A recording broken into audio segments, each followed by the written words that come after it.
Intellectual stew. Intellectual stew with James Kirklin. Powerful and provocative, prophetic and practical, Intellectual stew. informative and inspirational. How you gonna do better if you don't know what better looks like? I do. Intellectual stew. Come on, let's talk about it with me, the mind massager. Intellectual stew with James Kirklin.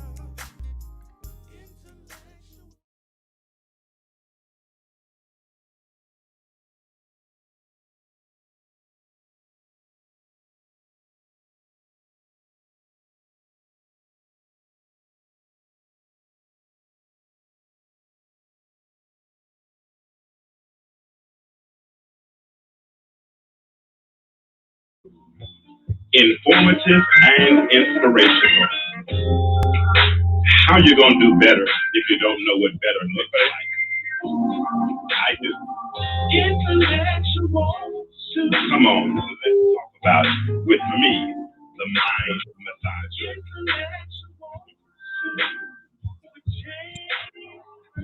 I gotta loop it one more time. Y'all go ahead. You go ahead and share this thread or stream if you would on your page. And we'll go ahead and get started. Give people a chance to come in. We are powerful and provocative, prophetic and practical, informative and inspirational. How you gonna do better if you don't know what better looks like? I do. Intellectual stew. Come on, let's talk about it with me, the mind massager.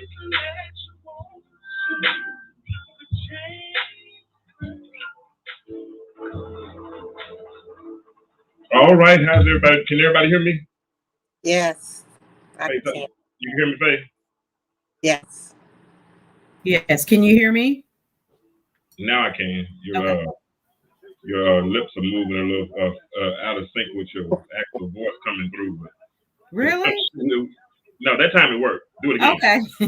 No, it's still off a little bit. We're gonna get it together. If we can load, it's not how you're saying it, it's what you're saying. It's gonna be more important tonight. So that's what I'm excited about. Hey, Karen, Lady Karen.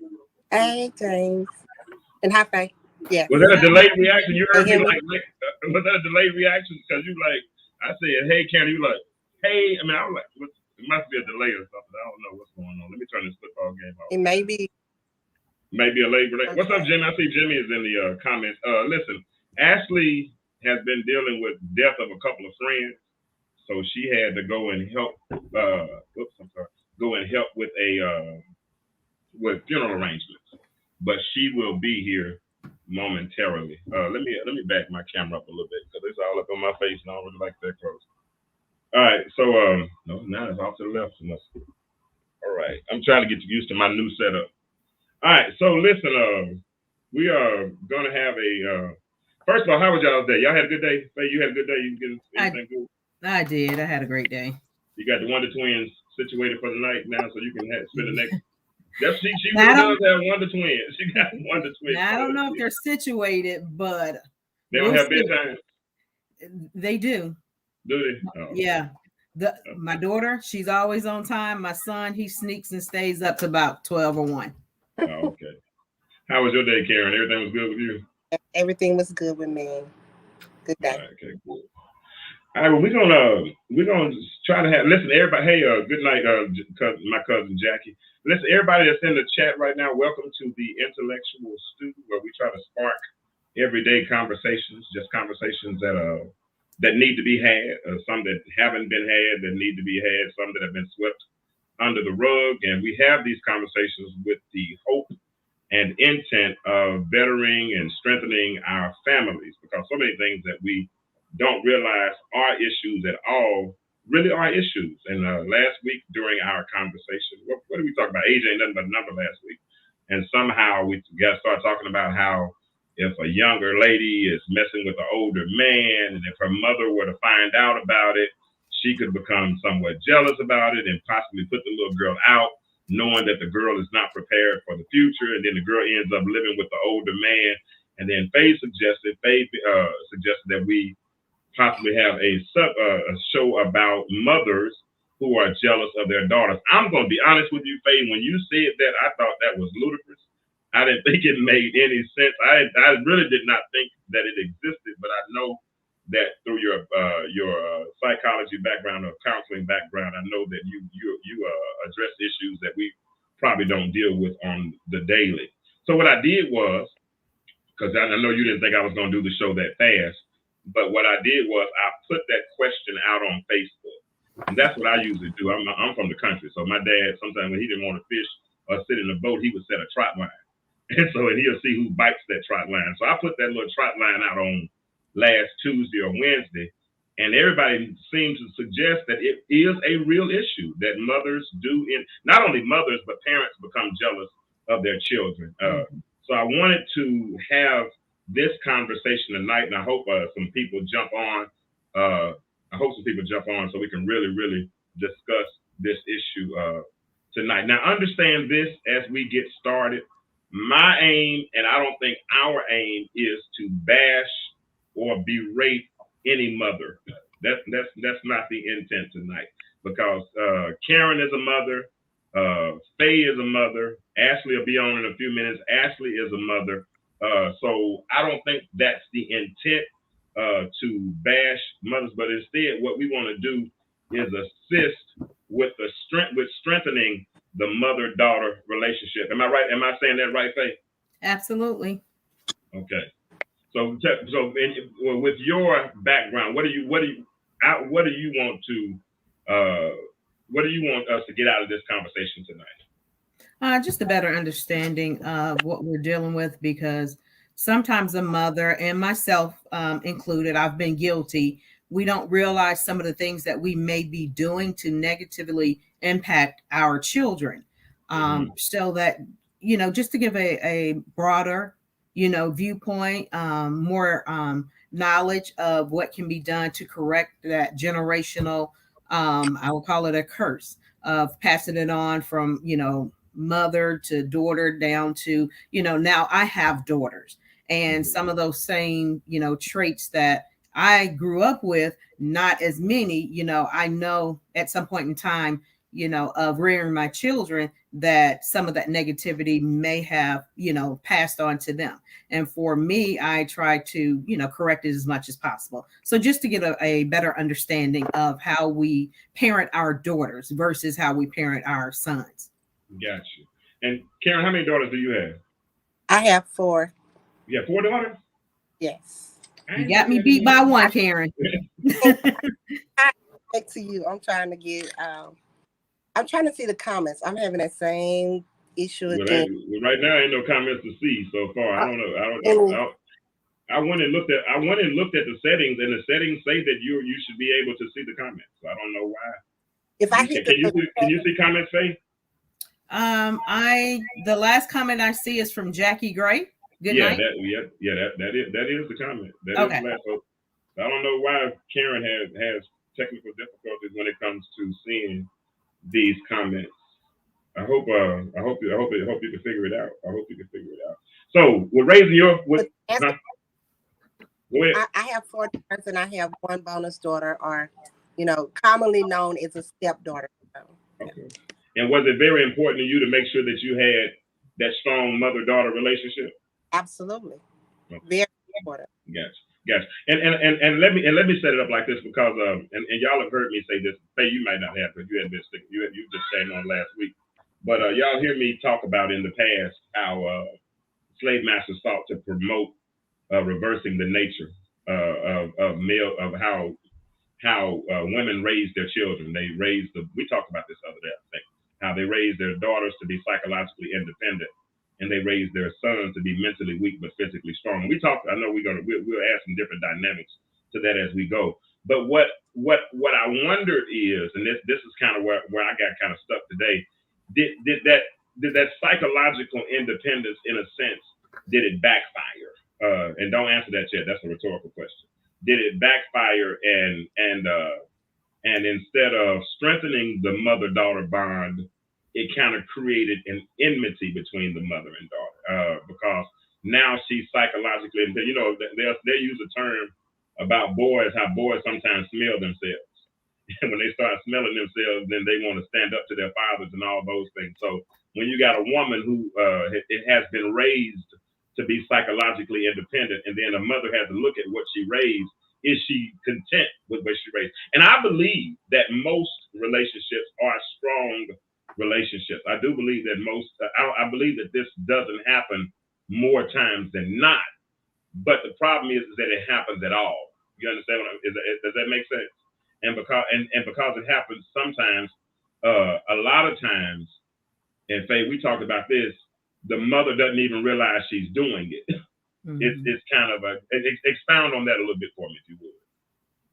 Well, if you're used to a certain way of, for instance, the mother being raised, if that was her way of being raised, that's all she knew. So therefore, it becomes normal to her. And so she passes that on to the child. It's not until someone steps up and say, hey, you're not supposed to be treating me like this, or you shouldn't, say these things to me, that maybe that light bulb will go off and say, well, let me take a look at myself in the mirror. Okay. Only if they're willing to acknowledge that they're doing something wrong, because some mothers don't, want to acknowledge that they're doing anything wrong. And that falls into the narcissistic mother. Yeah, and we're gonna get into the narcissistic mother in a minute. Karen, I put this question out here on Facebook the other day, and I put a real life scenario because I was in the barbershop, and this young lady, when I said that topic, this young lady said, "Oh yeah, that happened to me growing up quite a bit." And then I went on and I asked her a couple of questions, and those questions for you all that go to my page, you can go back and listen to the interview. You couldn't hear her real loud because I don't even know if she knew I was recording. And my barber was talking on the phone at that time. But she started sharing some things. And when she shared her truth, Karen, what kind of messed me up was I shared the video on Facebook. Then one of my friends on Facebook, and I know we're all analytical, we're all thinkers, I get it. But the first thing she said was, I would love to hear the mother's side of the story. She said, I would love to hear the mother's side of the story. And I said, I would too. That would be great to hear the mother's side of the story. But can I ask you, Karen, what mother would admit that she's being jealous of her daughter? Do you think that's something that a mother would admit?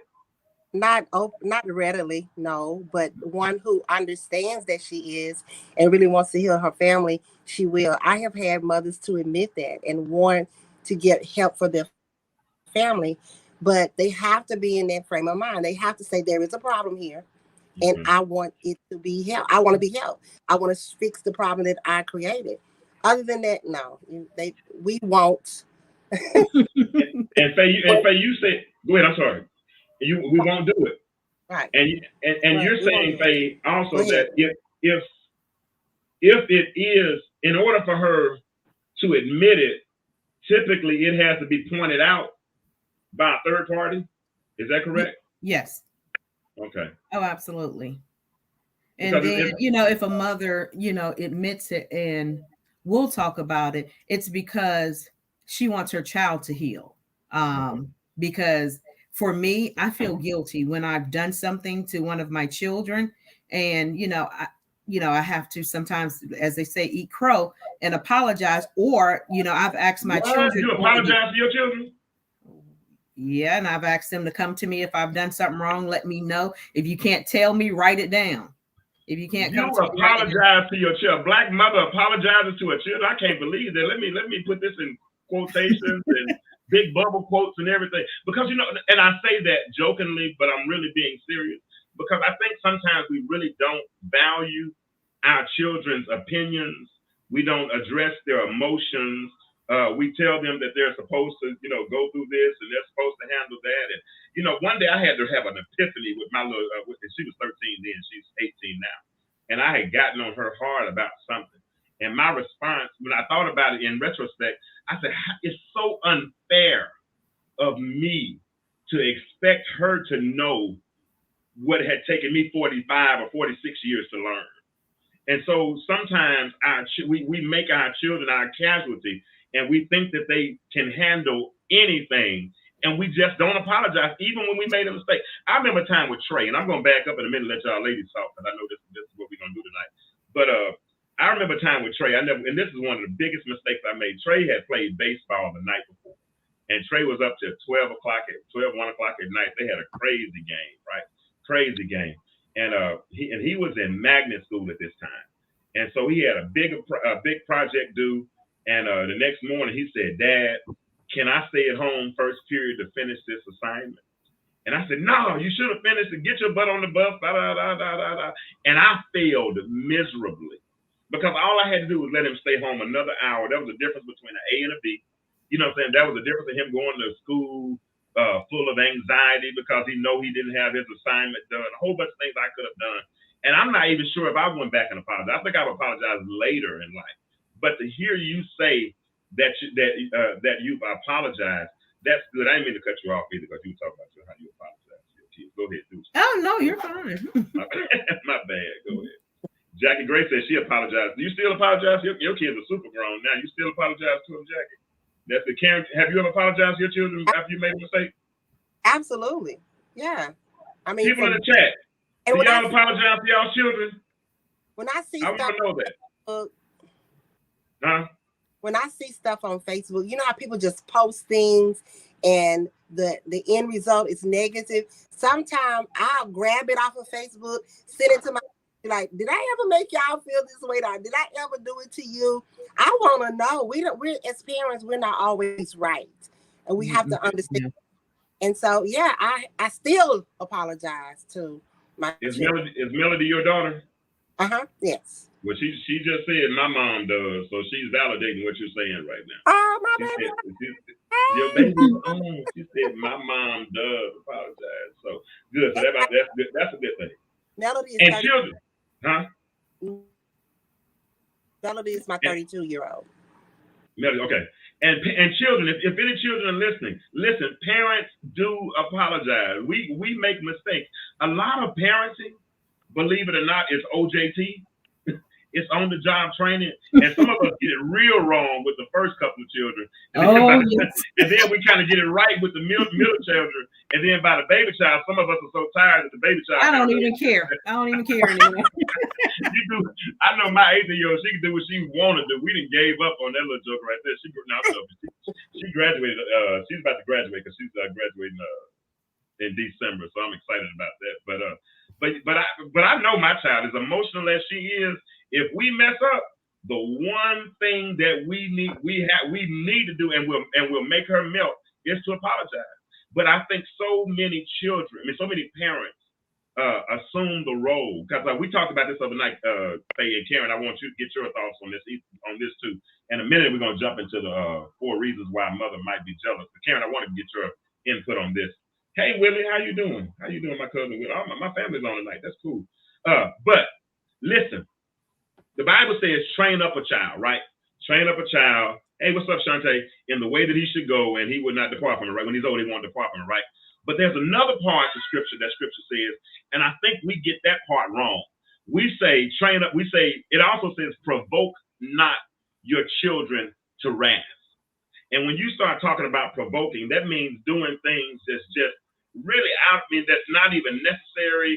It might be tough love for a child that's not good. Hey, Lisa Kirkson. It might be tough love for a child that doesn't respond well to tough love, and it's always berating words. It's always challenging that child. It's always trying to push them in another direction. And if you're pushing them in a certain direction and it's not working, seem like you need to reapproach and try this thing again, right?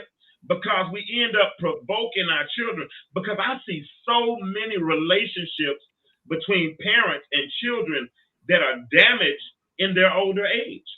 Children leave home at 18, 19, and some of them don't never come back.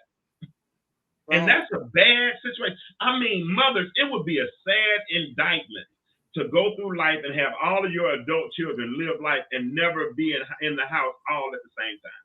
Never come home for Christmas. never come home for Thanksgiving. Right. And part of the reason why they don't come is because of how they were treated in their youth. Right.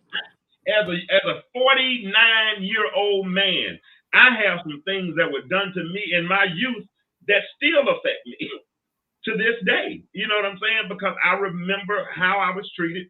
I remember what was done to me, and it's been hard to get it. So I can only imagine with this softer, and because it is a little bit softer generation than it was when we grew up. You know, it's definitely different. I can only imagine what kind of relationships are going to be damaged here in the future. Hey, listen, right now, everybody that's in the chat, do me a favor. First of all, say hello. Let me know you're there. Second of all, if all of you all would just take a quick second and share this thread, then we can get more people in on this conversation. I see we got Michigan in here. We got Little Rock in here. James. We got Pine Bluff in here. I We don't got mean to cut you Atlanta. off. There's a couple of people that are texting me to say they can't comment. Tell And them to. They're on the Intellectual Stew page, Uh-huh. and that's And they how can't they comment. right. Tell them to go to my Intellectual Stew page on YouTube. On YouTube. Yeah, on YouTube. Yeah, go to the same Intellectual Stew page on Okay. YouTube. Or if they send me a friend request, I'll add them. If I know who they. I mean, if you tell me who they are, I'll add them. Well, my But my daughter page is is- one. My Sahara. page is public though. My page is public, so they should be able to go to my page, Faye. Okay. If they spell my name right. Okay. If they spell my name right. Y'all say hi in the chat, please. Don't be a stranger.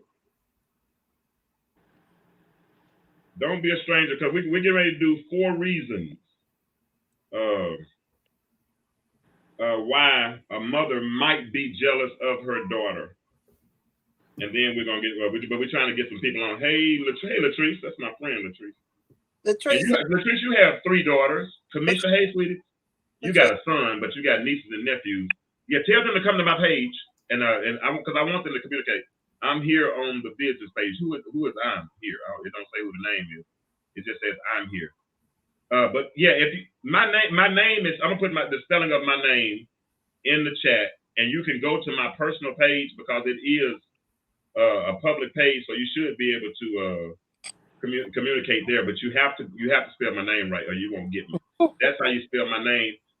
I mean, you're gonna get it wrong. You won't get me. You gotta spell my name right. You gotta spell my name right. You gotta spell my name right. All right, so let's do it. Y'all ready? Because I want your favorite sister. Oh, my favorite little sister. I ain't got one. Hey, baby, that's my little kid. All right, cool. So, all right. So this is what I want to do. 4 reasons why a mother might be jealous of her daughter. So here's the first one. Let me put my first banner up. It is because she is a narcissist. Faye, do me a favor. Give me a real good, educated PhD version, thumbnail definition of what a narcissist really is. And let that be our working. Ashley, you need to come on the screen, Ashley. I thought you were talking about my sister. No, you need to come on the screen. Hey, Pamela Gray, who is that? Okay. All right, go ahead. Give me a definition of a narcissist. Okay. A narcissist it's a pattern of self-centered thinking and behavior categorized by craving for attention and a lack of empathy for others. A lot of people get this confused. When a person is self-centered or just have this grandioso, logic of self-importance, they automatically say, oh, that person's a narcissist. But no, according to the DSM-5, which is it is a diagnostic and statistical manual for mental disorders, you have to have 5 symptoms of the 9 to be considered a narcissist. So someone that just thinks highly of themselves is not a narcissist. I can give you a couple of the symptoms: a sense of entitlement, no form of empathy, a desire for unwarranted admiration, grandioso logic of self-importance, resentment of others, or a conviction that others are resentful of him or her, a display of egotistical and conceited behavior or attitudes. So you must have at least 5 symptoms of the 9. You can't just have one and say that person is a narcissist. Okay, that's good, because people seem like people learn how to spell that word. Well, I ain't gonna say spell it because I had a little trouble with it today. But seem like since people have learned how to pronounce that word, And that word along with toxic, those are the two words they use to describe everybody that Everybody. doesn't think like they think, or somebody that's a little off in mentality. So in order to be a true and Faith, tell us again, you're working on your PhD in what area? Clinical psychologist, specializing in family practice, family, children, and also trauma. Okay, and you told me the other day you had a situation where a mother was jealous of her daughter's academic achievements. Mm-hmm. Is that what it was? Uh-huh. Academic and just overall the growth of the young lady, maturing as the mother, is aging and may not see herself in the same light that she did maybe 10, 15, 20 years ago. Her daughter now is, beautiful and slim, and she was having a hard problem with that. And her daughter, straight A student, her daughter very active in school, and she just stopped doing things for her daughter. She stopped taking her to school. She was like, I'm not going to take you to after school activities, figure it out yourself. Really? Mm-hmm. And so how did the daughter respond? Of course, I mean, she kind of reverted inward. What did I do wrong? Because, once your parent, someone that's supposed to protect you, someone that's supposed to expose you to things and make sure that your life is better than theirs. Because my kids growing up, the one thing they probably heard every day is, I don't want you to be me. I want you to be better than me. My job is to expose you to everything I possibly can that's within my reach so that you're a better person. Because I don't have to live through my children. I've lived my own life. I just want them to strive and be the productive adults, that they should be. That's good. Now you just said something that created a little controversy this week on my show. On my questions, and some, and what we gotta understand is that lenses are powerful. You know what I'm saying? And everybody don't look through a lens and see the same thing. So when you don't limit life by only looking at your lenses, that need to be on a t-shirt though. Don't limit life by only looking at your lenses, because when you look at something, that's not the only way to look at it. Now you just said I didn't raise my daughter to be me. And Karen, I'm gonna ask you this question is gonna be for you in a moment. You say I don't raise my daughter, but so many people say that I'm raising a mini me. I'm raising a mini me. And I put that question out there about don't limit your child by raising a mini me. And one young lady, she said, well, all that means is that the child might look like me or have some of my mannerisms. No, that's all that meant to you. But it means something else to a whole lot of other people, right? And with that being said, if I ask a question or if I put something out there, it's because it's come to me, and I'm not looking at it just one way. I try to look at it from all four sides, and maybe another side if it's there, right? So Karen, as you were raising your children, because one of the signs of a narcissistic mother is what Faye just said, living vicariously through her daughter. You had 4 daughters and a bonus child. Did you ever find yourself trying to live vicariously through your daughter? I mean, you were a cheerleader, so they had to be a cheerleader, or have you seen yourself doing things like that? No. No, I have not. But I tell you this, I believe when our children see us being happy, a lot of times they will want to do what they have seen their mother, grandmother, father, grandfathers do. Because, and ironically, I didn't raise any of my children to do hair. I've been doing hair since 1986. However, my bonus or stepdaughter does hair. Three of my daughters have hair licenses. So they will, when they see you are happy, they will pattern themselves after you. I never told a single one of my daughters that they had to do anything related to hair. They're very talented. A lot of people know my kids. They're very talented with a lot of other talents, but they still chose to do what I do, even though they do other things. So, but no, I've never tried to live my life through them. And I think it's a misfortune for mothers to do, but I definitely feel when your children see you are happy with whatever it is you do, because being a hairstylist, a lot of people will look at me and be like, you a hairstylist? Well, this hairstylist has taken care of me since 1986. Hello. So yeah, Oh, absolutely. I know hairstyles that make 6 figures And I, plus. So I mean, I know, I get that. I'm I just get saying. that. I So, get you know, that. they see us being happy. I think our children want to be happy as well as we're happy. And as long as we don't try to force them to do anything, I think they will pattern their lives after their parents to a certain degree. But should they be forced? Never. Absolutely not.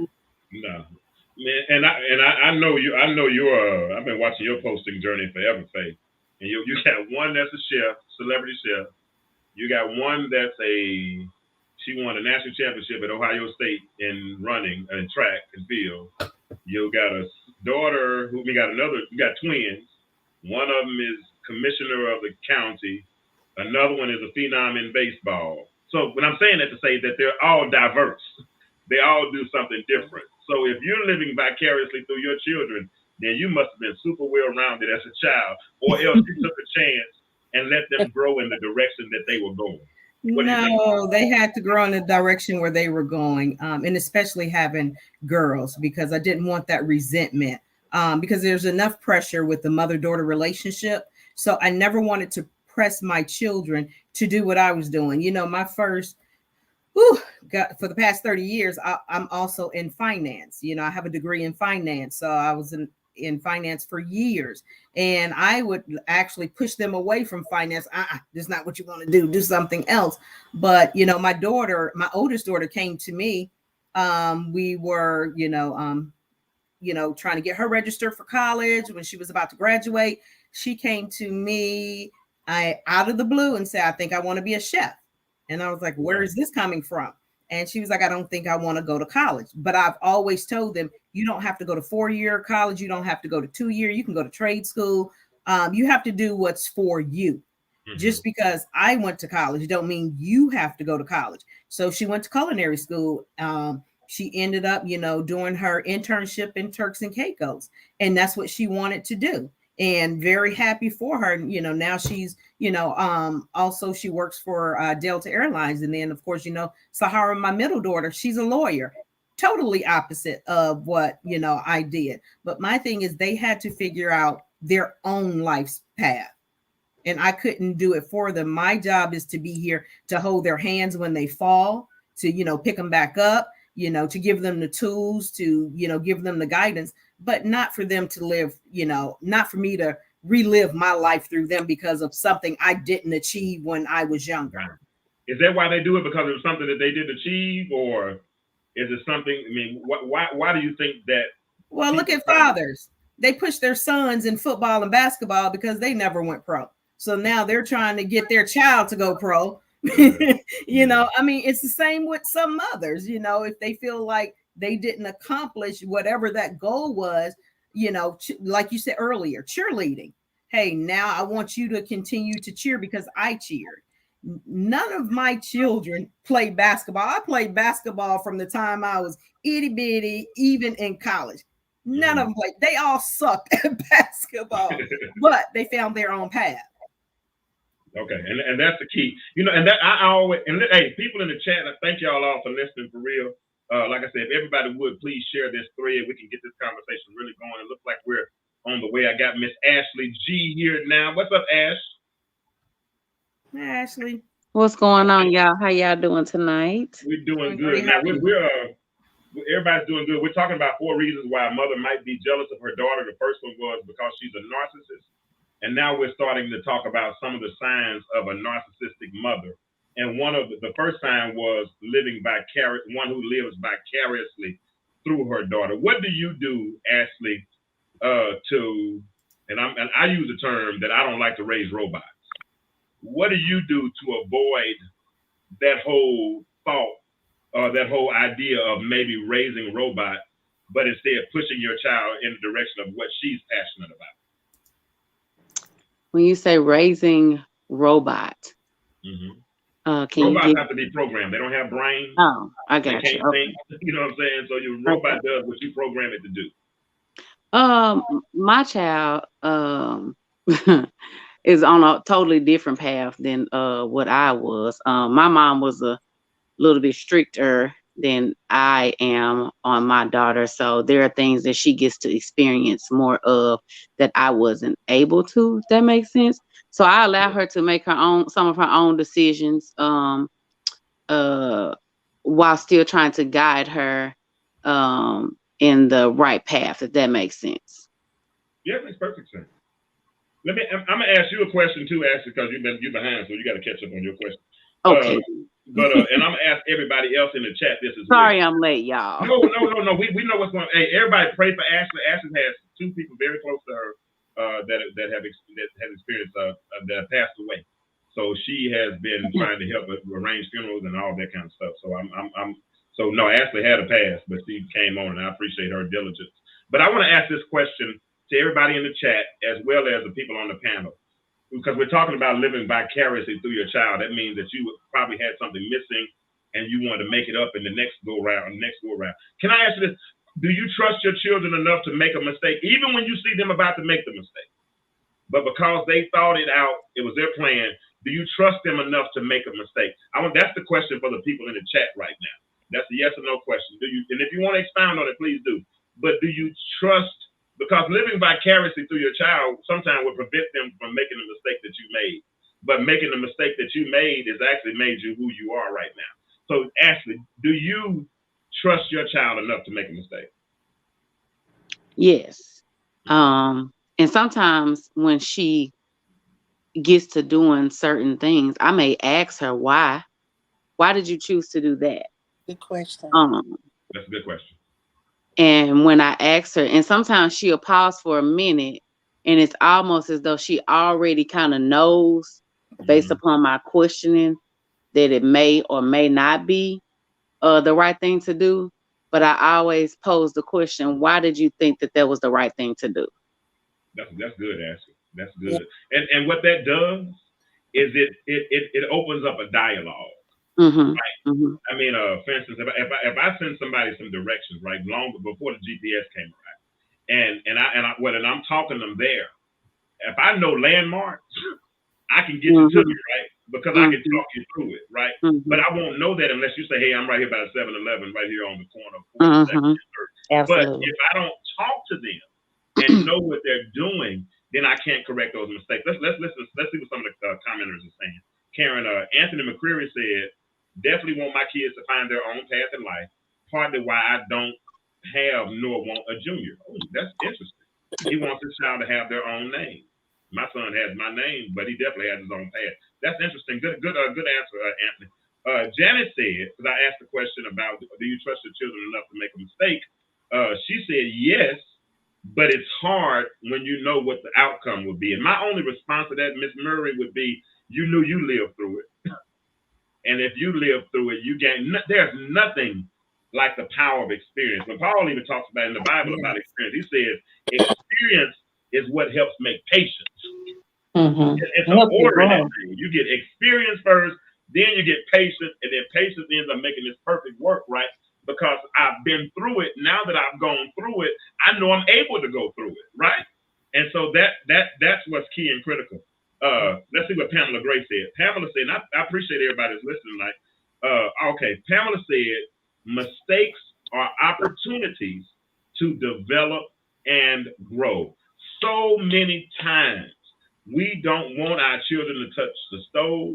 I was just about to say that. Oh yeah, but if they touch that stove and they feel that heat, yes, they think twice about it. Yes, that was same page. And I was just gonna say, that was my exact thought. We tell them so many times, don't touch that stove, don't touch that stove, don't touch that stove. And honey, that one day we turn our back, they touch that stove, and we never have to revisit. Don't touch the stove again. What you gonna say, Karen? Okay, I'm gonna be the devil's advocate.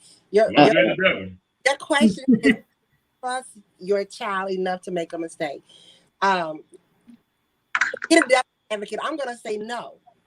Okay, but however, we know they're gonna make mistakes. We love them regardless. But I, as a parent, I cannot see my child about to make a mistake and say I love you and don't warn you. You're a grown man. Everybody else on here is adults. If I saw you about to do something that I knew was dumb or stupid, I'm gonna hurt you or give you an outcome that you're gonna still have to live with 10 years from now, I'm going to tell you. Now, what you do after I tell you is totally up to you. It's not gonna change my love for you. It's not gonna change how I feel towards you or anybody else that may involve. But I, as a parent, could not sit back and see you going in a particular direction and don't tell you. So my viewpoint was a little bit different. No, I couldn't trust. Now they made mistakes. A lot of y'all know my children. They made mistakes. I knew they would make mistakes, but the mistakes I knew they were going, and you were going in that direction. No, I'm gonna tell you, I'm not. I cannot sit back and see you going. No, I couldn't. No. What about you, Faye? What about you, Faye? I would definitely tell them, because as a parent, we're supposed to guide our children. I would tell them if I saw them going down the wrong path. However, if they choose to continue down that path, they have to learn that lesson. We can't coddle them, because if we always put the pillow down to keep them from hitting the ground, they're going to be dependent. They're going to always look for someone else to give them the answer. And being an adult and always asking for the answer, we've done something wrong. And that's coddling. When you coddle a child to keep them from making a mistake, they have to make mistakes. That's the only way they're going to grow as an individual. Can I say this right here? And it's ironic that this experience was with a female telling her mother this statement I'm about to tell you.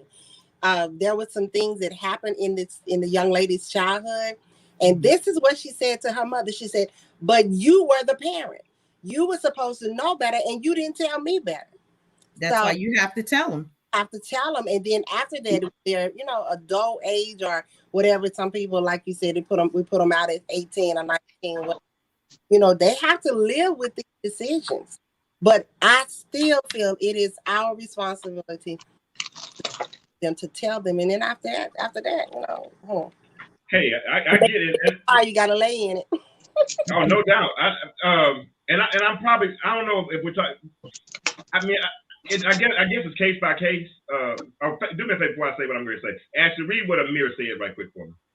Hold on now. You advise your child, but leave the door open. We can't hear you.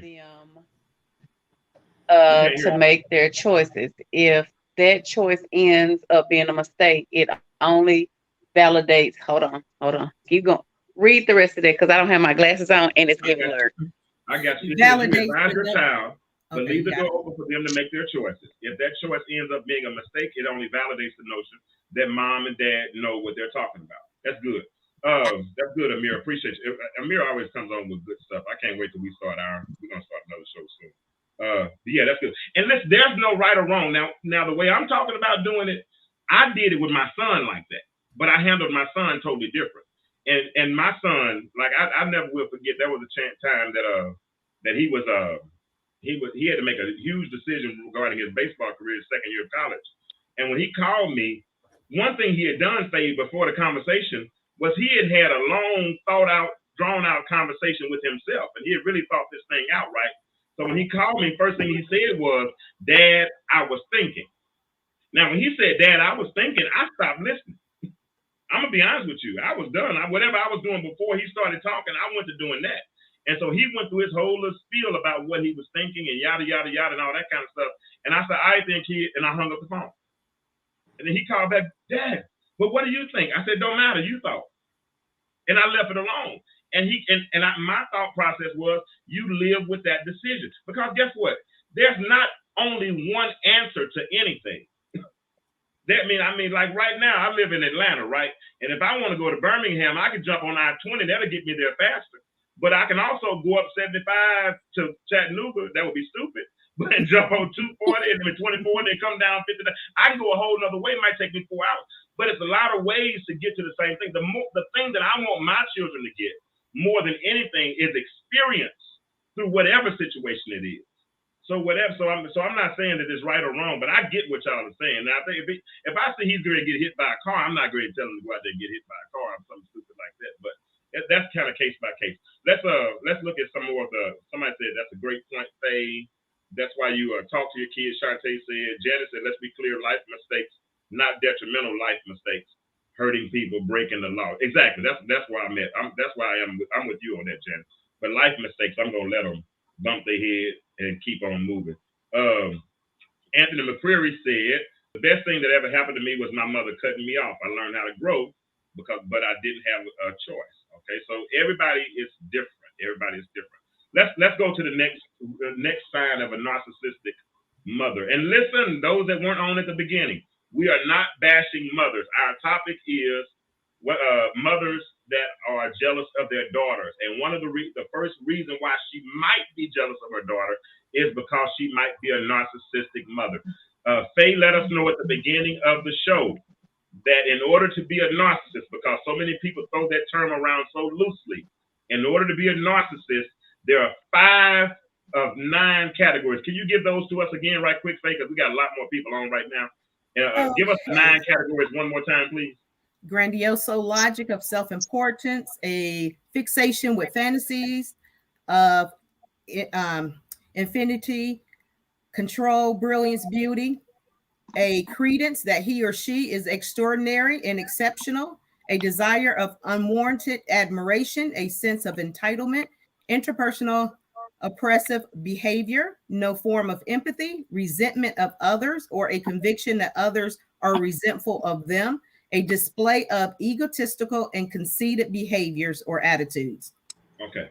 So I'm going to get those from her tonight or tomorrow, and I'll post those on my page tomorrow, and we'll have all 9 of those. And in order to be considered to be a narcissist, Faye is studying that psychology right now, getting a PhD in that area. So that's why I really want her on the show so people can get some good healing words. But in order to be a narcissist, you have to have 5 of those 9 categories. My big sister said something I want to read right here. She said, trusting them to make a mistake is trusting your teaching. At some point, we have to lean and trust on our teaching. I agree with that. And Lisa has raised 5 daughters. 5 daughters.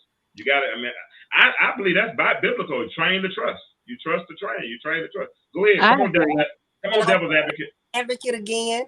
My mother's 92. And I still need my mom. I still talk to my mom about stuff that I deal with.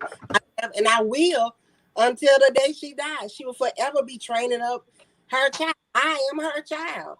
I don't ever want my kids to feel like they have reached the age. I don't care if it's 56. And now I can't ask my mother a particular question about anything. I don't think nobody's suggesting that, Karen. Okay. I'm just saying that they can stand on. We trust them enough to stand on their 2 feet, but we don't have to all. Absolutely. I mean, my door is open. You can come to me whenever you want to. You feel what I'm saying? But if you don't, I'm cool. You get it? That was kind of what I was going to say. My daughter's 14, and we have gotten to the point where I had to force her, in a sense, to kind of make decisions on her own, because I told her, if you come to me for everything, you're a smart individual. You don't have to come to me for everything, because there are things that you've learned right and wrong. So you don't have to come and re-ask those things, because there's going to be a time where I'm not going to be here. Exactly. There's going to be a time that I'm not going to be around you to make the decision. You can't always pick up the phone if you're, 2 hours away and say, let me call my mom real quick and see what she gonna say. Right. She has to be able to make those decisions. And I don't want her to get 14. To me is in my opinion, is a good age. I don't want her to get so far gone that she don't know how to function in the world on her own. So Miss Lady Karen, you were saying, we just like James was saying, yeah, you can still go get some sound advice from mama, at the age of 92. And how old you said, Lady Karen, you was 35. You can still get that language.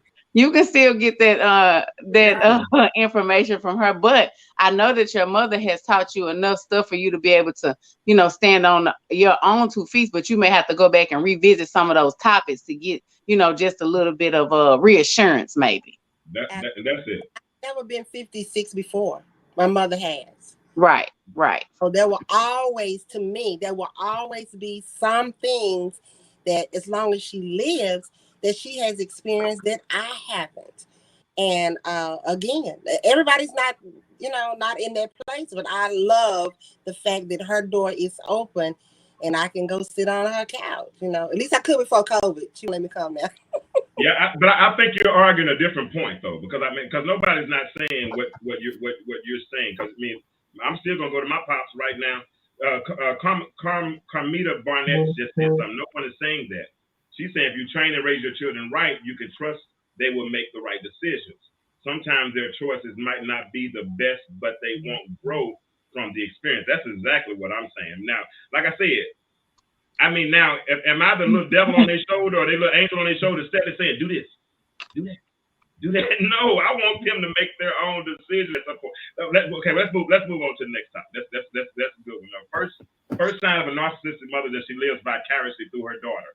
But the second one is, and you can start off on this one for me, Faye, is superficial praising. Superficial praising. Can you explain what superficial praising is? Well, when it comes to the praising of your daughter, a lot of times behind closed doors, the mother will put down the child with whatever they're doing. However, if that child accomplished something, let's say, for instance, winning a spelling bee, a science, fair, my daughter ran track, her races, winning her races, all of a sudden, in the public's eye, I am taking full credit for what she has done, but I was the one behind closed doors putting her down.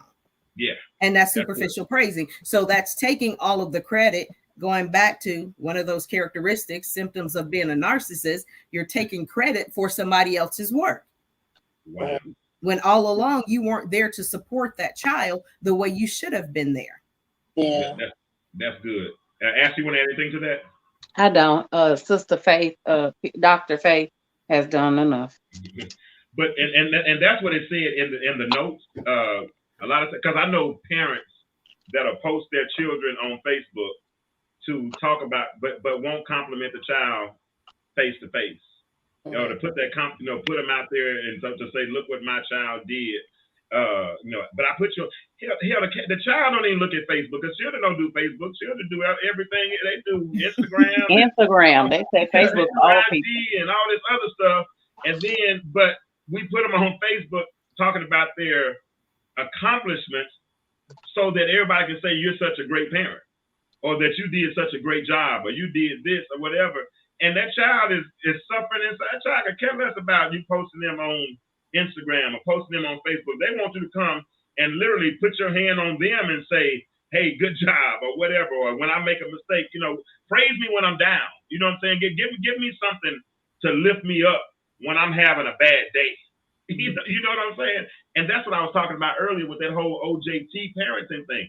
As a good parent, you're going to start noticing some of your children's characteristics. I used to get on my children in the morning until I realized that they just wasn't morning people.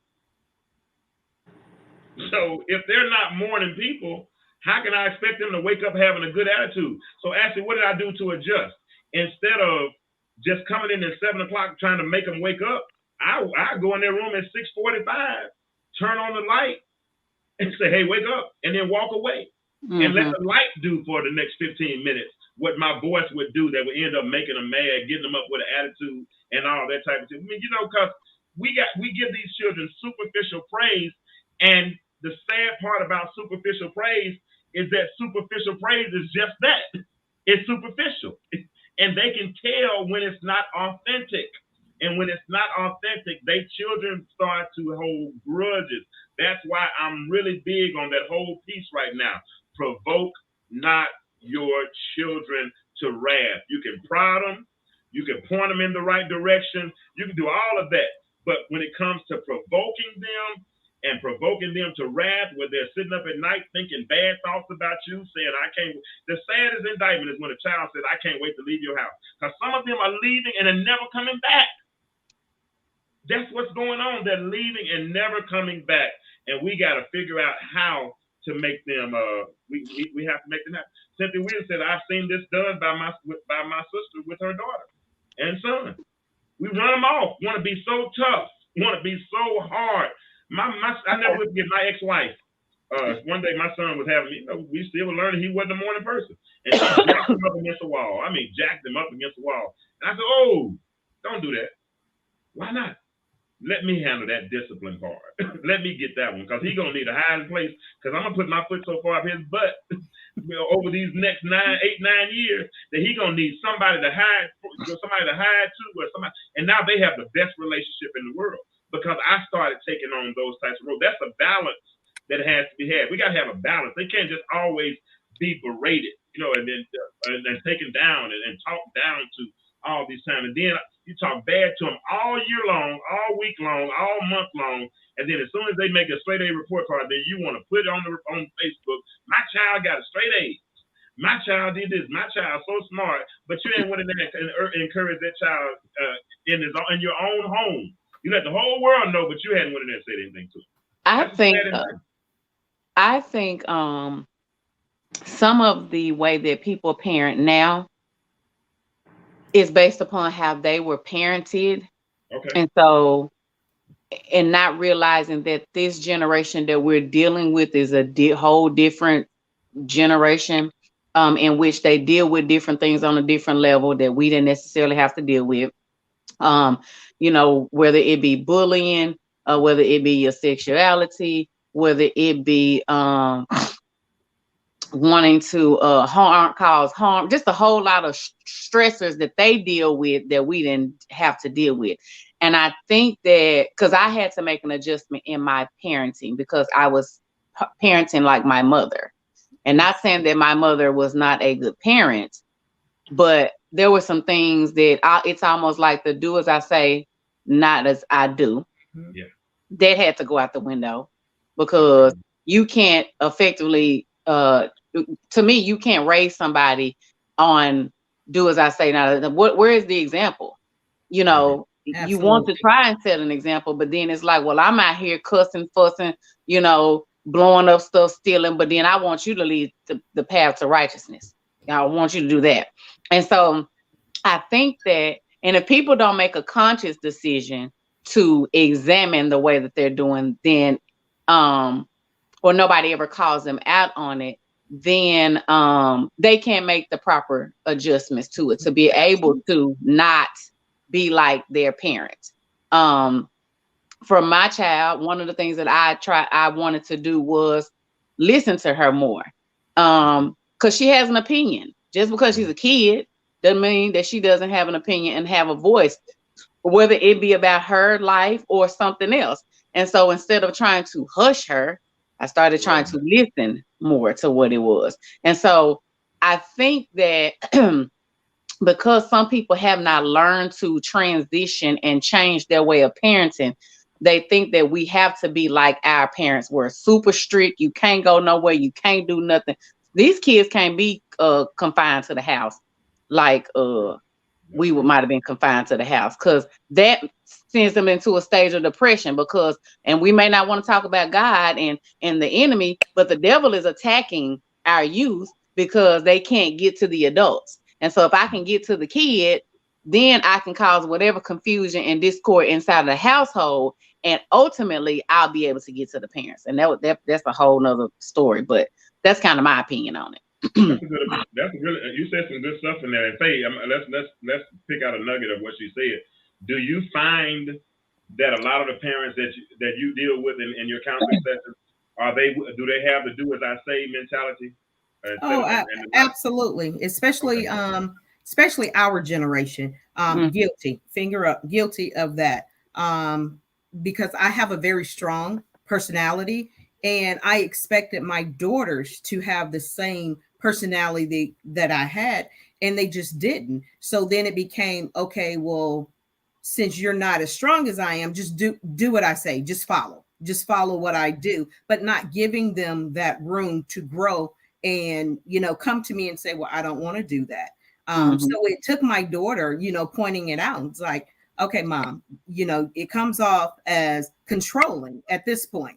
It's like you're controlling, everything that we do. And I had to take a step back, look in the mirror, and, and like I mentioned earlier, I used to write my daughter's letters, apologizing. What did I do wrong? Let me know so I can correct it. Because I am that person that if you tell me, oh, I'm going to make a conscious decision to make a change and make things right. Because these are my children. And I don't want anyone else out there trying to parent my children, and they may parent them in the wrong way. They are an extension of me.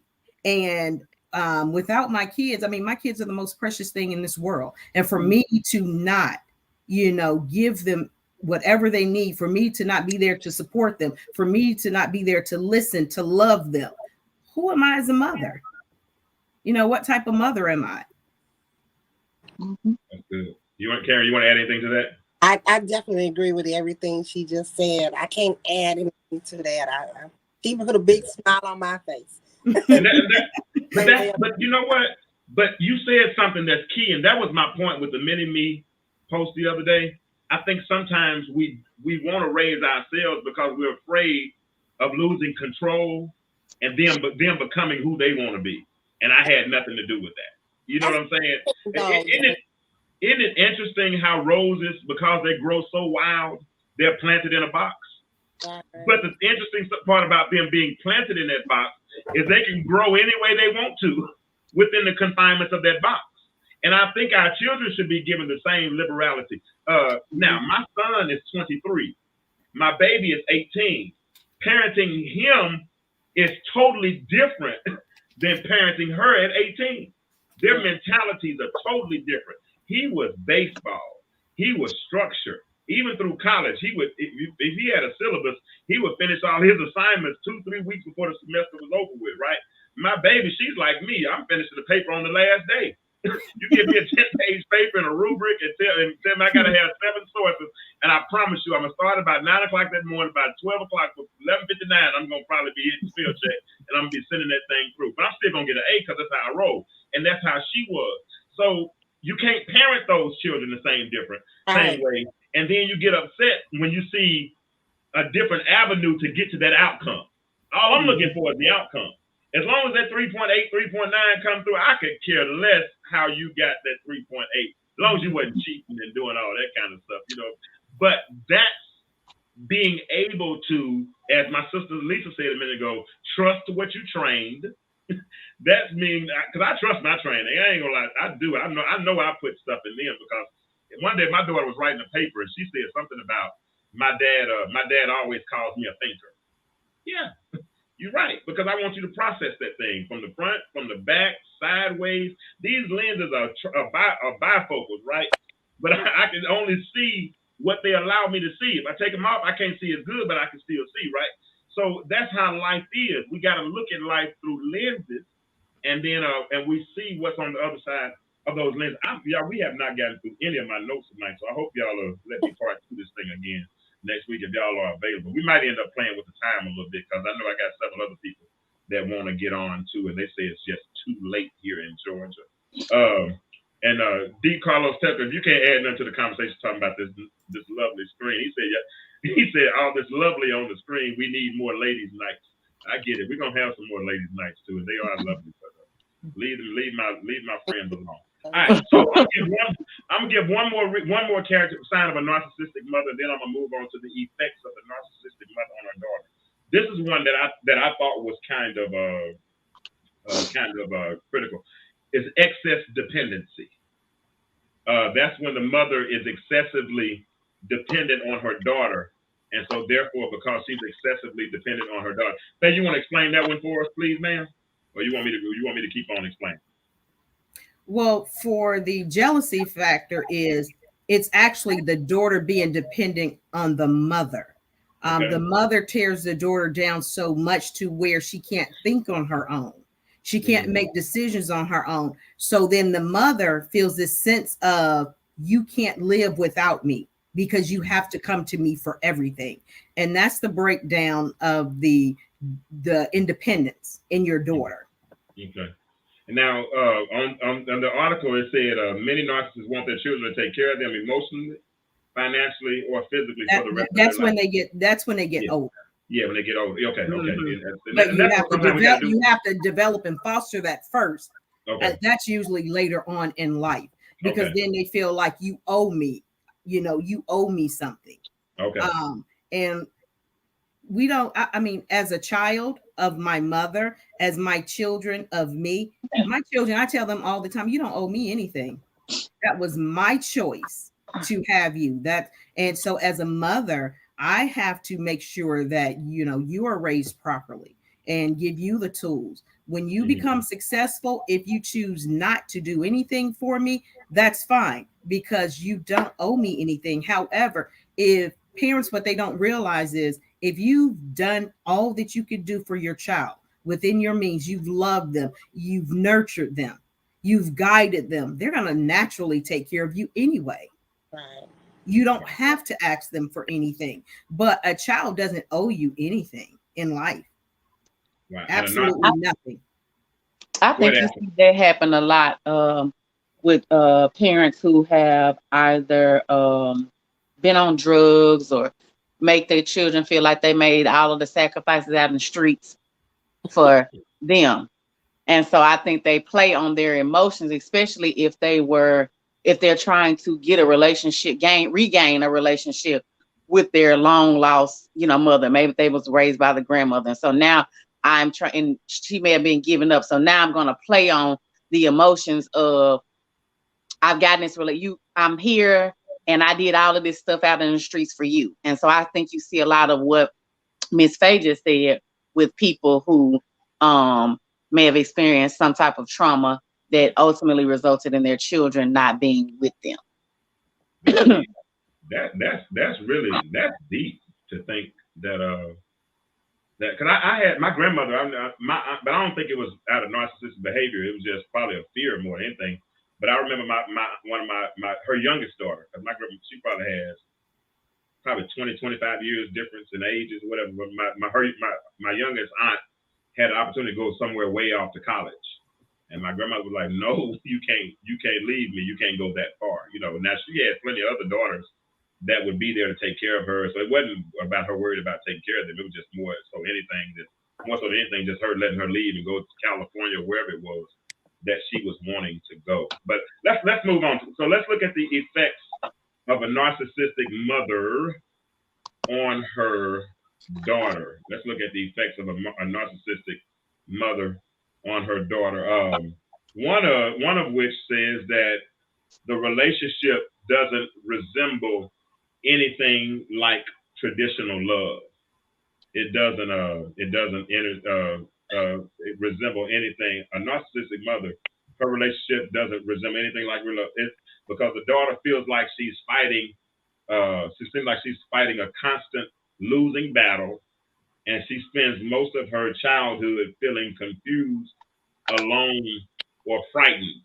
And I've noticed that when we see children that are experiencing these types of characteristics, why is it that a lot of times the parents yell at them?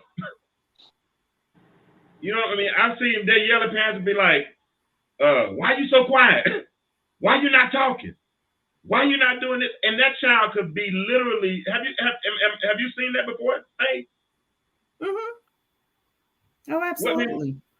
I mean, because a child without speaking out loud is really crying out because the more you're yelling at a certain point, you become that Charlie Brown to that individual because they don't hear nothing you're saying. All they hear is womp, womp, womp. And in their mind, they're saying, I can't wait to leave your house. And when I leave your house, I'm never coming back. And I promise one day you ain't gonna be able to yell at me like this. And if anybody else yells at me like this, they're gonna get it. I mean, am I saying that right? Mm-hmm. Yeah.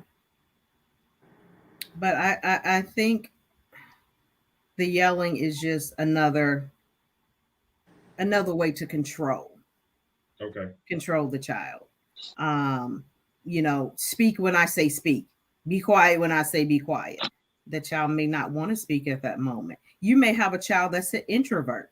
My children are all over the spectrum. I'm very outgoing.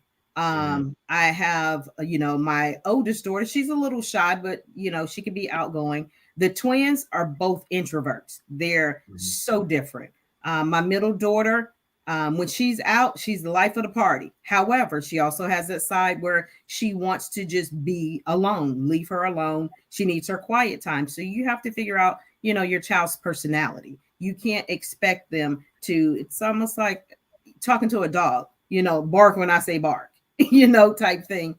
No, leave your child alone to process their thoughts at the moment and then go back and have a conversation. Okay, well, explain to me why you're quiet. What's going on? Did I do anything? What happened at school today? It could be something, going on at school. But because when you constantly yell at a child, guess what they're going to do? Shut down. And they're not going to tell you what's important, and then you end up finding out from someone else, and you've shut that door for that child to be able to come and talk to you about anything.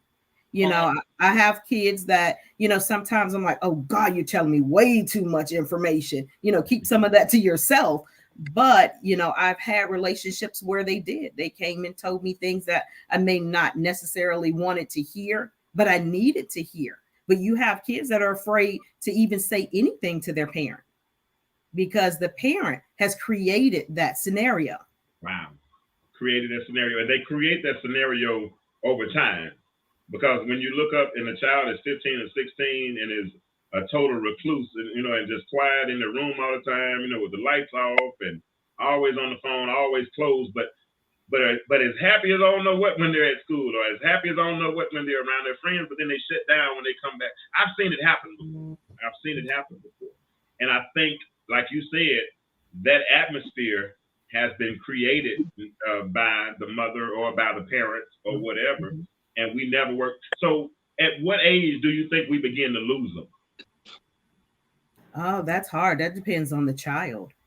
You can start it depends on the situation. You can start losing the child at around 8, and then others you may lose at 15, 16, right at that 9th, 10th grade when they're trying to establish who they are, and figure out who they are as a person.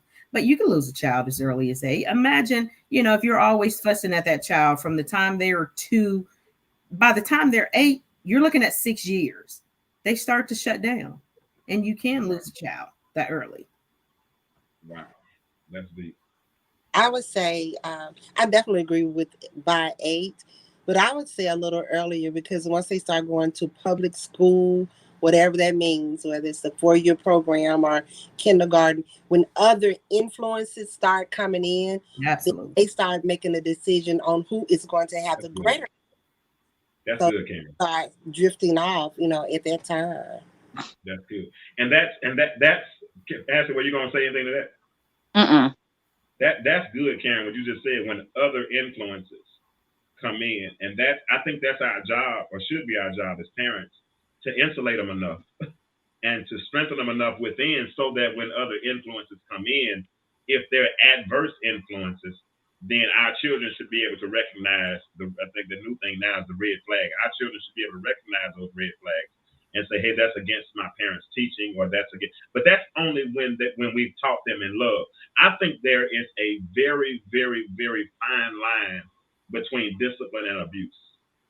I think sometimes what we call discipline oftentimes can be guised under the umbrella of abuse, because if you're not disciplining in love, if you're not disciplining with an expected outcome that's going to make that child better, but instead it's going to make them bitter, then I think that can be quantified as abuse. And a lot of our children have been abused. I saw a little boy one time at Walmart. He had to be 2. And his mother was about 21, and she was just jerking him around and yelling at him and hollering at him. And I said, baby, please quit doing that little boy like that. This is my baby. You don't tell me how to have my baby. That's not just going off me. I said, yeah, you're right. I said, you're right. I said, but I'm going to tell you what's going to happen. You're going to raise them to hate everybody that looks just like you. I said, and one day somebody want to fight, I said, and one day, because he can't go upside your head, he'll go upside her head. So go ahead and set the precedence now. And she shut up. She's like, oh. And I didn't know it, but I felt compelled to try to advocate for that young boy. Some of y'all in the audience, some in the chat, what do you all think? I gave you all what I thought the effects of a narcissistic mother on her daughter. How do you think narcissism affects our children or our daughters? If the parent has narcissistic behavior, who have 5 of those characteristics that Faye mentioned a few moments ago, how do you think that narcissism affects our daughter? And then I have another question for you all in the chat. Do you think, and this is a quick yes or no question, do you think narcissistic parents or narcissistic mothers, do you think they hate their daughters? Because I'm sure a lot of those children feel like their parents don't like them. But that's the question I want to ask the people in the chat. That's a yes or no question. Do you think that narcissistic mothers not hate on, but hate their daughters? That's the question. So the first reason we talked about tonight, who's going to say something? I was going to add, but my question may be similar to what you just asked, and this may have been asked before I got on. Okay. Does a air quote controlling parent, I guess this will be narcissistic based upon what Miss Faye was reading for our definition. Are we wanting to control our children, or are we wanting to, and like I said, this may have been asked, are we wanting them to do better than what we did? And it may come off as, I'm trying to control your life. I just don't want you to go behind, and I see this a lot with parents who may have had children at an early age. I had a child, not me, but I'm saying a person had a child at 15, but they don't want their child to have a child at 15. So I do things to try and channel you or lead you in a different direction and it wasn't that my mother might not have been it wasn't that I don't want to say my mom because it ain't my mama, but the person who had a child at 15, their mother may have been the best thing since sliced bread, but she just allowed you to be a little bit more free. Or your mother would had a tight, rope on you, and you was just being disobedient and, kind of got caught up a little bit. So is it that we are trying to, or the person is trying to control, or is it, I don't want you to make the same mistakes that I made? And I guess this goes back to something that may have been said earlier when I jumped on. Hey, you want to tackle that? I mean, that's a fine line, because it really is a fine line between control and redirecting them so that they don't make some of the same mistakes. For instance, I've told my children, I had my oldest daughter I consider it a young age. I was 22 years old and I was still in college. And over the years, I talked to them, it's like, enjoy your life, enjoy your 20s. Don't, and not that it was a mistake, but just don't have a child early on. So that gives you opportunities to get yourself together. I was young. So was it controlling? Because it's like, okay, well, who is this boy? Where are you going? What are you doing? Because in the back of my mind, I don't want you to repeat the cycle. And so I have a 29-year-old, no kids. I have a 26-year-old, no kids. They're enjoying life.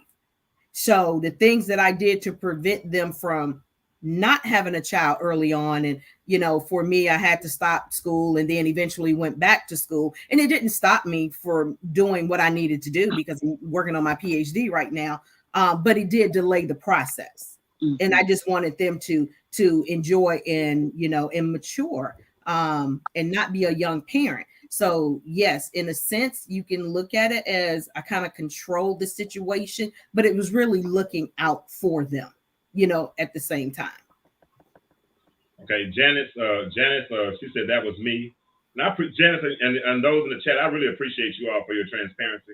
She said that was me. I was a teen mom at 15, and that was the worst fear for my girls. Worst fear for my girls. She didn't want them to go through the same thing that she had gone through. Miss Joy Flagg answered the question about do I think the mothers hate the daughters? She said, no, I don't think those mothers hate their daughters. I think they might hate themselves and feel that the daughter might be better than them. So that's something. And that is the correct answer. Okay. They don't hate their daughters. They hate themselves. Okay. It's almost like having looking at. Sorry. Oh no, you're fine. I was just I was just saying it's almost like your daughter here. Y'all think y'all kind of touched on this as I was jumping on too. You got a flat belly, your baby got a flat belly, honey, and I mean she over there looking like you got that Coke bottle thing, and you over here looking like the whole 2-liter.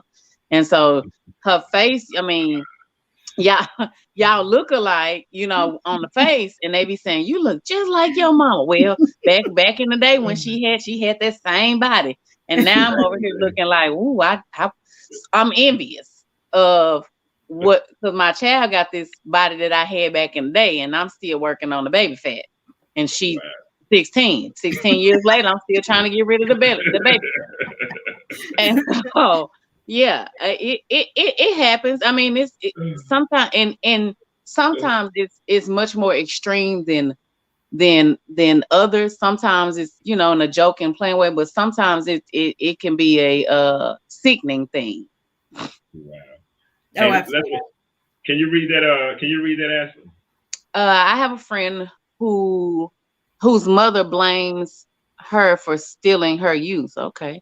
I would say her mom feels resentment that her daughter has grown to be everything she didn't accomplish and more. Wow. Well, how her mama still, how she didn't tell you to go out there and That part. you know, I'm just saying, now how she steal your youth? You chose that. Wow. But that's the part. But that's a person that wants to blame someone else. And I'm sure you guys have seen this, maybe not in your mothers, but other women, is they want to play the victim. No matter what happens in life, it's, you know, if I approach my mom and tell her like, hey, this is how you made me feel, then all of a sudden now you're playing the victim. It's like, oh, well, that happened to me. So the tables turn back to you. You're the victim. We're not talking about you. We're talking about how you made me feel. And so a mother sometimes always want to blame the child. Like Carmita just said, blame her child for taking her youth. That was your decision. Now you're the victim and you're blaming your child that now you have to parent. And what happens, I feel like also is, like, I know a lot of people ask me, my daughter's 15, the 14, she'll be 15 next month. Don't you want to have some more kids? You got you a babysitter right there. I said, it's not my child's responsibility to babysit my child. I mean, exactly. And I'll say this, my mother was a good mother, but I am the oldest of 3. And when mama went to work, I watched my brothers and sisters. Not that I had, you know, I don't hate my mom, or, you know, I'm not angry or anything with her, but I don't want to put that type of responsibility on my child to have to watch her sibling, because now I want to live my best life while she's sitting at the house watching a baby. No, that ain't what, you got you a babysitter now. No, I don't. That ain't what, she didn't have no baby. She shouldn't have to babysit somebody else's kids. Absolutely. No. And that's one of the misconceptions of having older children, thinking they supposed to watch if you waited and got fast and did whatever, after 15 years, you're going to have to sit at that house with that baby and watch your own kids while your child go out and live her life, because she ain't got no children. Okay. And there's a difference between helping out because we're a family versus this person is now the second mom. Yeah, absolutely. Or the first one, because the mama ain't being no right. mama. Or the first one, right? That's good. Go ahead, Karen. And you were talking about having to sit at home. That's even if you are married, because my oldest is 38, my youngest is 20. So even though you may have a husband, sometimes you still need to be at home because it's not the older children's responsibility to take care of the younger child. It's definitely not. Yeah, this is good. Hey, Carmita, let me ask you a question, because it's interesting that you say you have a friend who's like that. Does your friend have those open conversations like that? Because, Faye, we were talking about this the other day. You know, the people that were having these conversations that we would know that were kind of challenging, and something they wanted to hear from the mothers and all these things. The women that realized that they were being hated upon or jealous, the mothers are being jealous. A lot of these women are older now. You know, they are able to process. These are not little 12 and 13 and 15 and 16-year-old women who are doing this. These are women who are in their 35, 40s and all this kind of stuff, and have looked at life in retrospect and was able to see some of those deficiencies that took place growing up. And some of them, it has affected the mother-daughter relationship to this day. I mean, I talked to a young lady. I mean, when I put that question on Facebook, I probably had 4 or 5 people jump in my inbox real quick and start telling me. And some of their mothers have passed away. You know what I'm saying? They passed away, and they didn't get a chance to get some of those things right.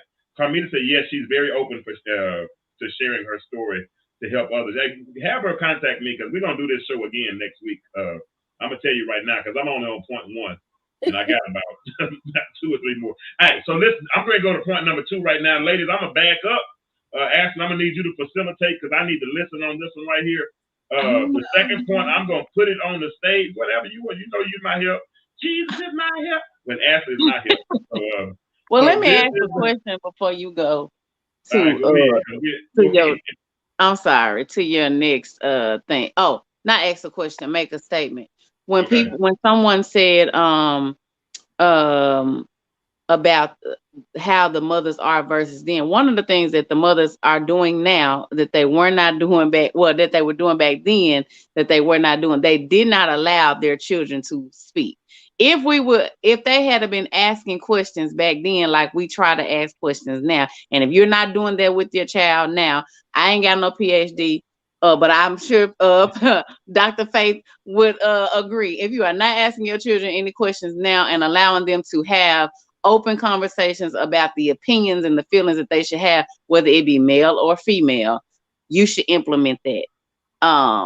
Because it changed me. Now, I ain't saying that I listen to everything that she got to say and take, go with what she's saying. No, but I listen to it, I hear it, I consider it, and I make the judgment as to whether or not, oh, okay, you know what, she got a point.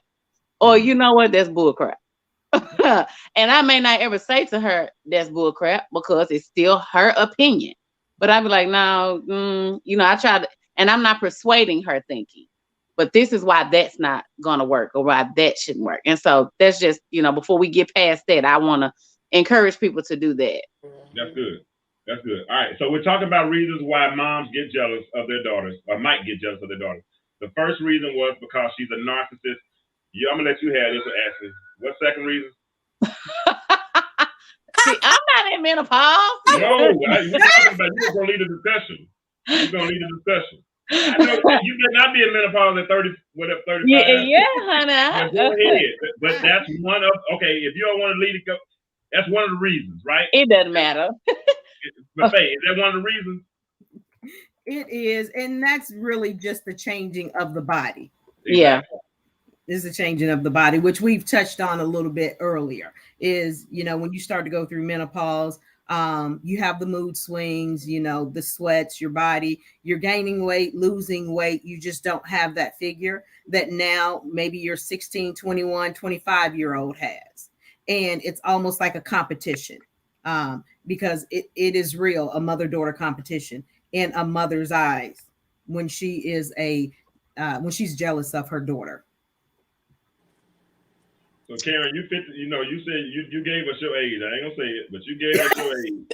I almost did. I caught myself. I know Miss Karen looked like, wait a minute now. Where you going with this? So there are actually women who, because they still got a little body left and still look a little good, that will actually compete with their daughters for their men and all that type of stuff. Oh yes, absolutely. And you said it still got to look good and got a little body left. They might not have body left. No, what you said. And they still compete with their daughters or any other person that if they see the man and they like him and they want him, they're going to go for him. Absolutely. I think that we need to be very mindful of, it's not only a delicate situation for us, but our children, our girls are aware of this, because sometimes their guys are guys that are interested in our daughters will say to them like, oh, your mama's fine. Or, they will make these comments to our daughters. And so I got it all in high school. Without us knowing, it can start be, a little wedge starting to draw there. Oh, absolutely. So we have to be very mindful of when you see your daughters attitude changing. Hey, are we good? Is everything okay? You know, because they're our first concern, not Joe over there. That's okay. That's yes. I got that all in high school, Miss Lady K, and I wasn't necessarily jealous of my mama. I just thought it was disrespectful for them to be talking about my mama like this. You will not talk about my mama being fine. Talking about, girl, I could be your stepdaddy. You got one more time to say that. But you sure there wasn't no sideline jealousy a little bit? I don't know what they was doing, but you're not finna talk about my mama like I'm not like I was ready to fight. It ain't had nothing to do because I knew my mama looked good and she did, still look youthful. But you being real disrespectful, and it wasn't even necessarily the boy that liked me. It was just the boys at the school just had something to say about my mom. Mom, don't come up here no more. That's kind of how I was like, I'm about to get the fighting, okay? But we have to be mindful of that because our first priority should be our daughters. But if they like the dude and he's saying something about your mama, that can, especially as old as my daughters are, they have their own lives. So you just gotta be mindful of that. You gotta be mindful of it.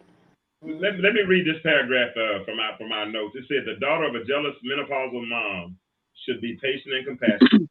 According to the American College of Obstetricians and Gynecologists, hormonal changes during this stage can make a woman irritable and depressed, and a daughter therefore may need to turn to an aunt, a grandmother, a friend, or somebody like that for support during this time, because a mother is is struggling and sometimes might not be emotionally available for her daughter. Is that real? I didn't make it to the agree only to my a marriage small didn't make it to the extent. menopause stage.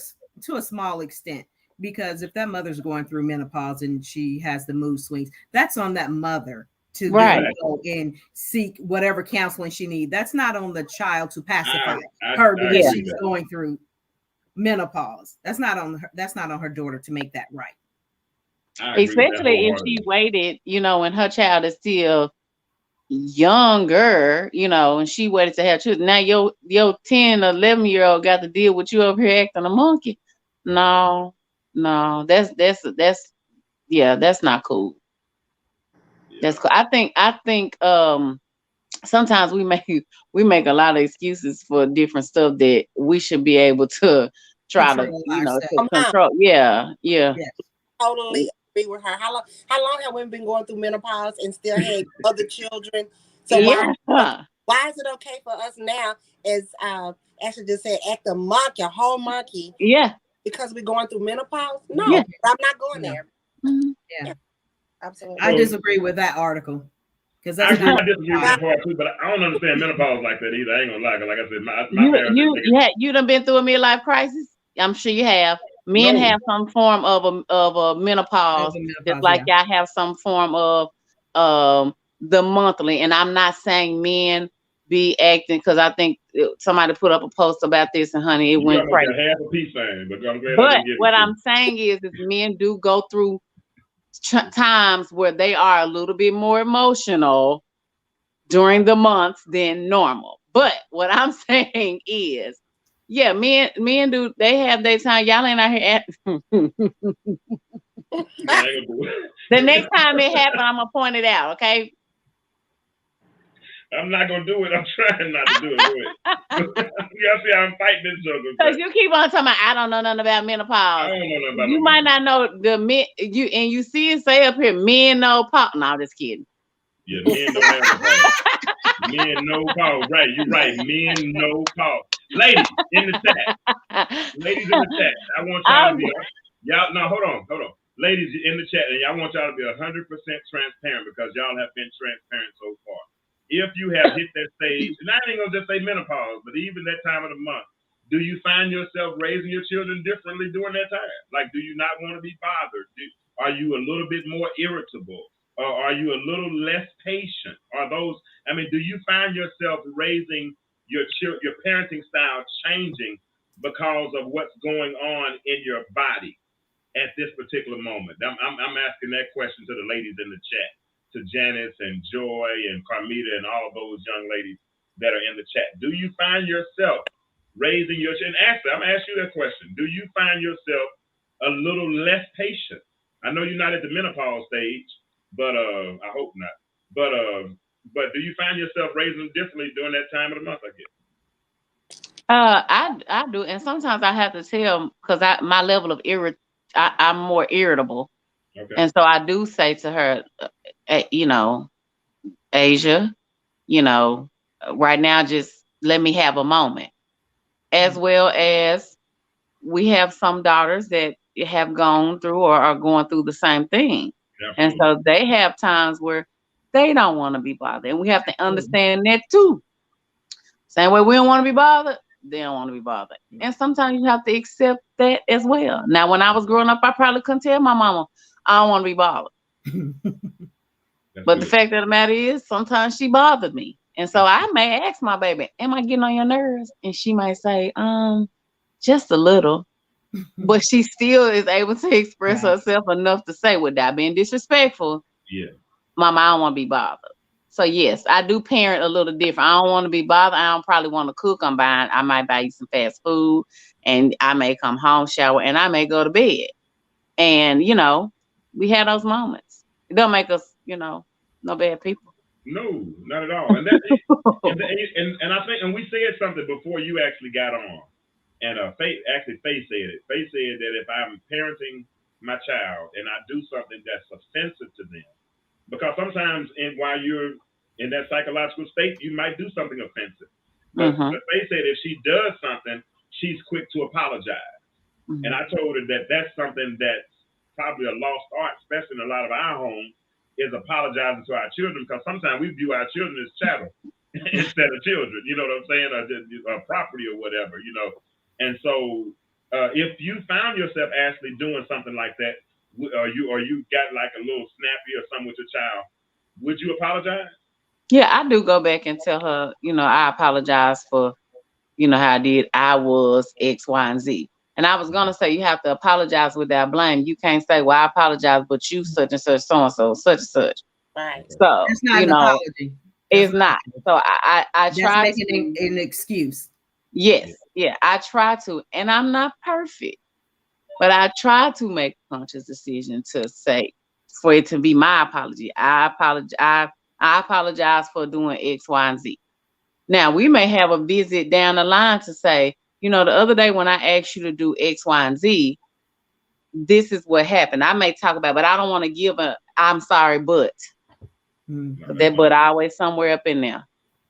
Like I said, that's not really an apology. That's an excuse. Exactly. So yeah. What about you, Faye? Have you found yourself parenting differently during different times that might be challenging? I don't parent different. I just kind of step away. When I know those levels of frustrations, starting to rise, I'll just step away, go in my room, recoup, get a glass of wine, whatever I need to do. And then I go back and revisit whatever, we're talking about or going through at the moment. But I don't parent differently. No. Gotcha. And that's what Carmita said. She said she doesn't raise her daughter any differently, but she is more irritated. So she has learned that her daughter's learned that she might need her space for a day or two. And I think that's good. And you, like you said, Ashley, you brought up a good point. You might be going through your time of the month while she's also going through her time of the month. The only thing is you have a little bit more experience with going through that time of the month. So you still, I think it's kind of a challenge to, put your feelings or your emotions in the back pocket for a moment just to meet her immediate need. And then you got to kind of go, certain things I know my parents didn't let me see. You know what I'm saying? Because those were adult things. You know what I'm saying? Like, I remember I was raised by my dad and my stepmom. I never saw him smoke a cigarette, but if I walked in the bathroom after a certain time, I could smell a cigarette. You know what I'm saying? And my dad, he would be over in the corner pouring a beer in a big plastic yellow cup, but I would see the crushed cans. There was things that he didn't want me to see. And my point is, even with you being a parent and you're raising a daughter who's gotten to that age now of puberty where she's getting ready to start having the cycle or whatnot, and you're older, you've gone through those, even though you're irritable. A good parent is going to say, you know what, hold on, baby, let me make sure you straight. Let me make sure you got this. Let me make sure you got that. And put on that face. And then all of a sudden you might be in the bathroom throwing up 5 minutes later, but you had to get them through because you got to let them see you at your. I think it's you got to let them see you at your strength. You know, it ain't nothing wrong with letting them see you vulnerable at times, but when they're weak and we're both weak, I can't let them see me. Like I gotta let them see me at my strength. What let me see what Joy said. Hold on. Joy said, my daughters are 29 and 22, but when they were in the home, our cycles typically synced up. So we stayed out of each other's way to keep it peaceful. Okay. So that's and y'all learn to do that. Y'all learn to do that. What did I didn't read okay. Janet said women are starting menopause as early as 35. Haven't experienced menopause, but going through life changes make you parent different from coming out in the streets, the club, going to church, learning life experiences, dating, mood swings, depression, but the foundation is set and I'm standing on it. That's true. You parent against the conditions, whatever, parent with the conditions, whatever those conditions are. Yes. Your parenting style does not change. I've watched Janet. Janice is cool. I mean, Janice is cool people. I mean, she goes to our church and her daughters are grown. But Janice can talk any type of language that you want to talk. If you want to talk street, she'll talk street with you. You want to talk spiritual, she'll talk spiritual with you. But her demeanor and her mannerisms, for the most part, don't change.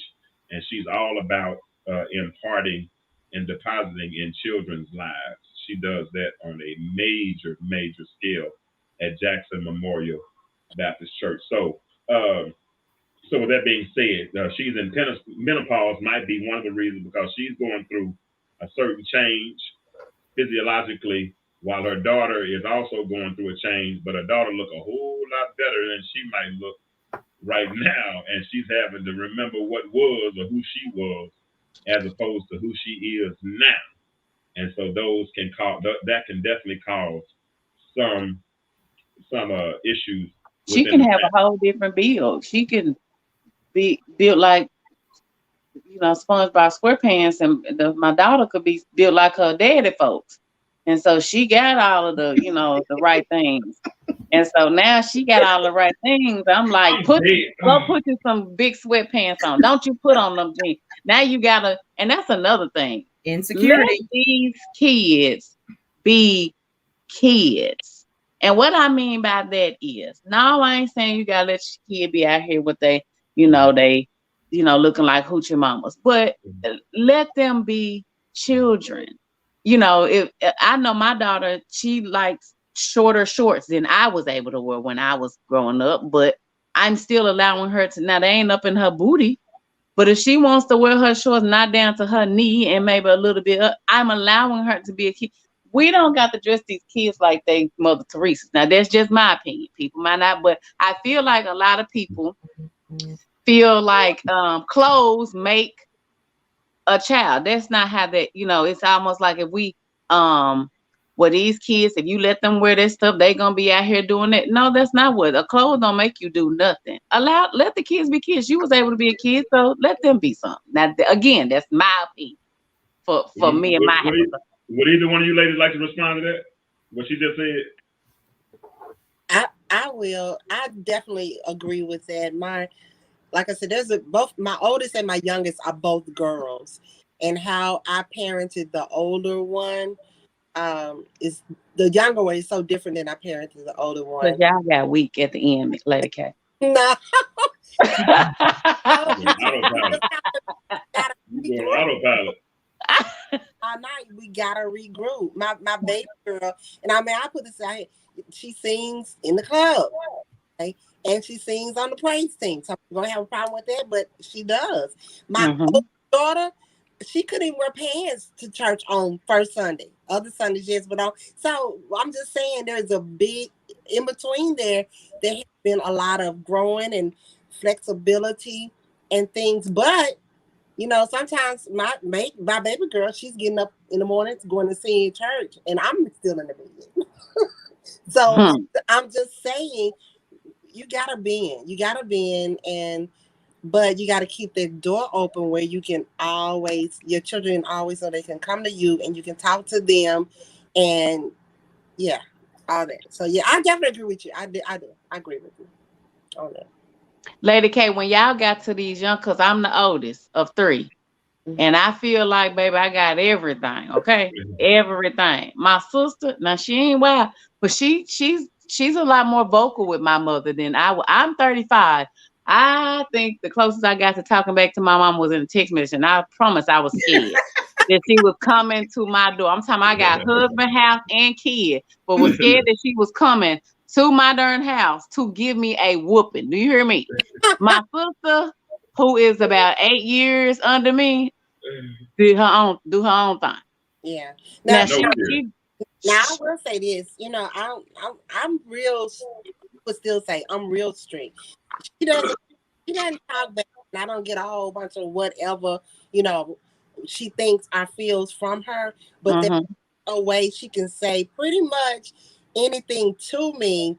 But she's gonna have to be respected, because I probably would still slap in the mouth. I would probably slap her in the mouth. I'm not afraid to yeah, I ain't even saying, but like you said, she could say whatever she can too. I was still scared.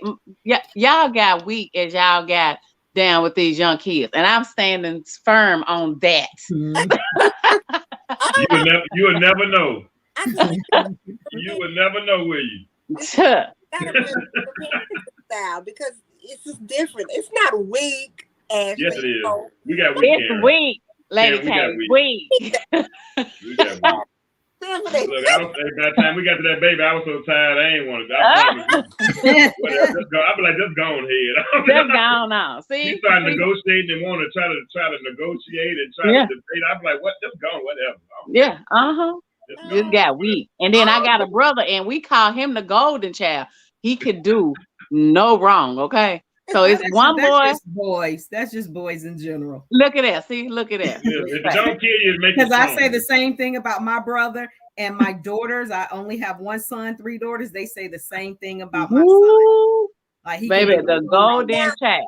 Listen, if it don't kill you, it's gonna make you stronger. That's the way that view the word. All right, so look, we got a couple more. We make at least one more. So we're talking about why a mother might be jealous of her daughter. And y'all, I have thoroughly enjoyed this conversation. And those of y'all that are still in the chat, I appreciate you all. And please keep commenting. Please keep sharing. Even they can even go back and listen to the replay. Oh, I forgot to tell y'all that don't know. If you want to listen to any of our past shows, you can listen on Spotify. You can listen on Apple Podcasts and also Google Podcasts. Yay. You can go to any one of those platforms. You will not see us, but you can hear us. Now, if you want to go back and see any of the former shows, go to my YouTube channel. That's the Intellectual Student James Kirklin, and you can see all of our past shows. We've been on since about May. I have shows with my children on there. I have shows with other different guests, and we're trying to take it to another level tonight. That's why I was trying something with this whole ladies' night, and it's been fun so far. I appreciate y'all. I really appreciate you for making the sacrifice tonight and stay so far. I appreciate you. Hey, but and Karen, you always, you know me, and you got a special connection. I appreciate you from the bottom of my heart. All right, so let's do one more. I'm going to announce it.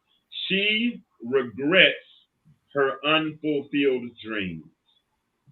She regrets her unfulfilled dreams. Karen, you go ahead and start off with that one for me. Okay, because I do believe that when we have our children, there's going to be some times you're going to have to put your dreams on the back burner to be the parent that you need to be for your children. But it doesn't mean your dreams have to go unfulfilled.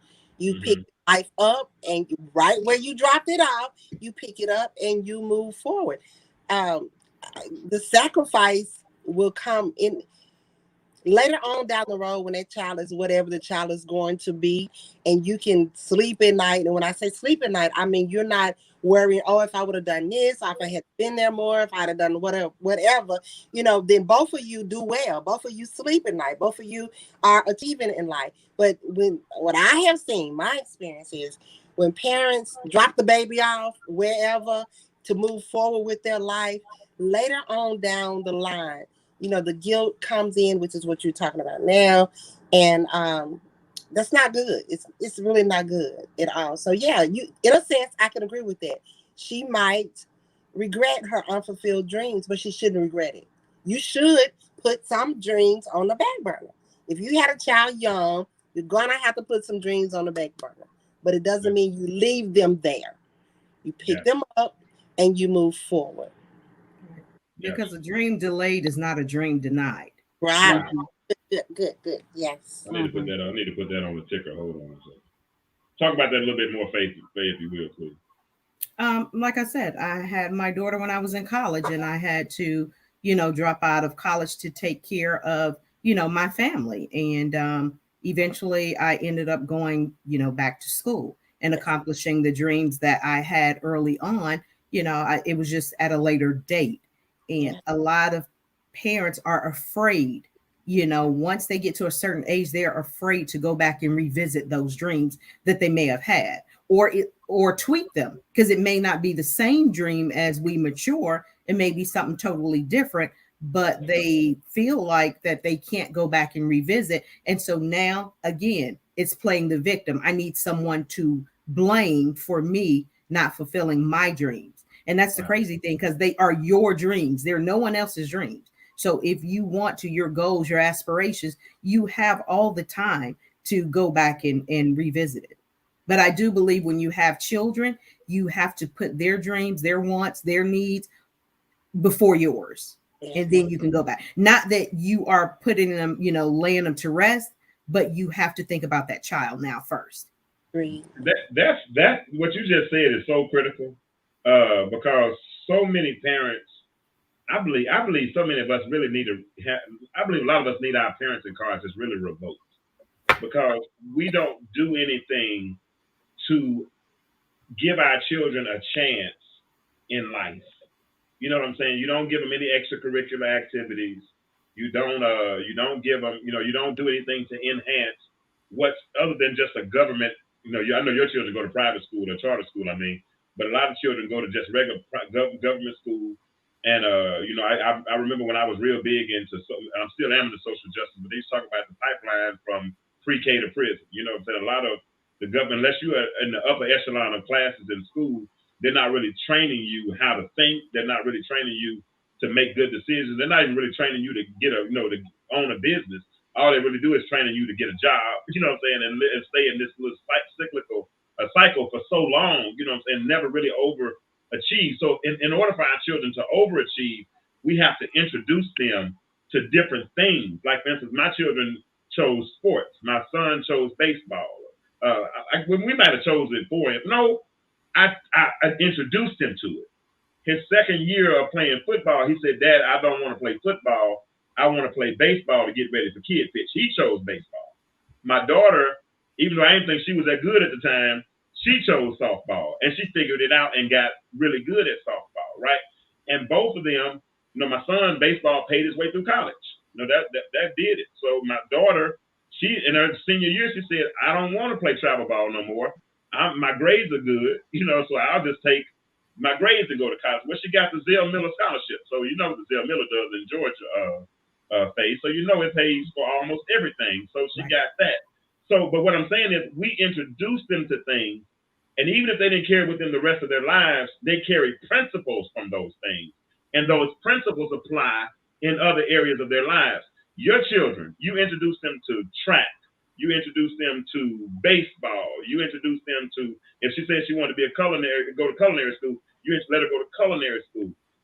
And I think those are things that we have to do to give our children an edge, number one, but also to let their passion carry them in a direction that's going to be satisfactory for them.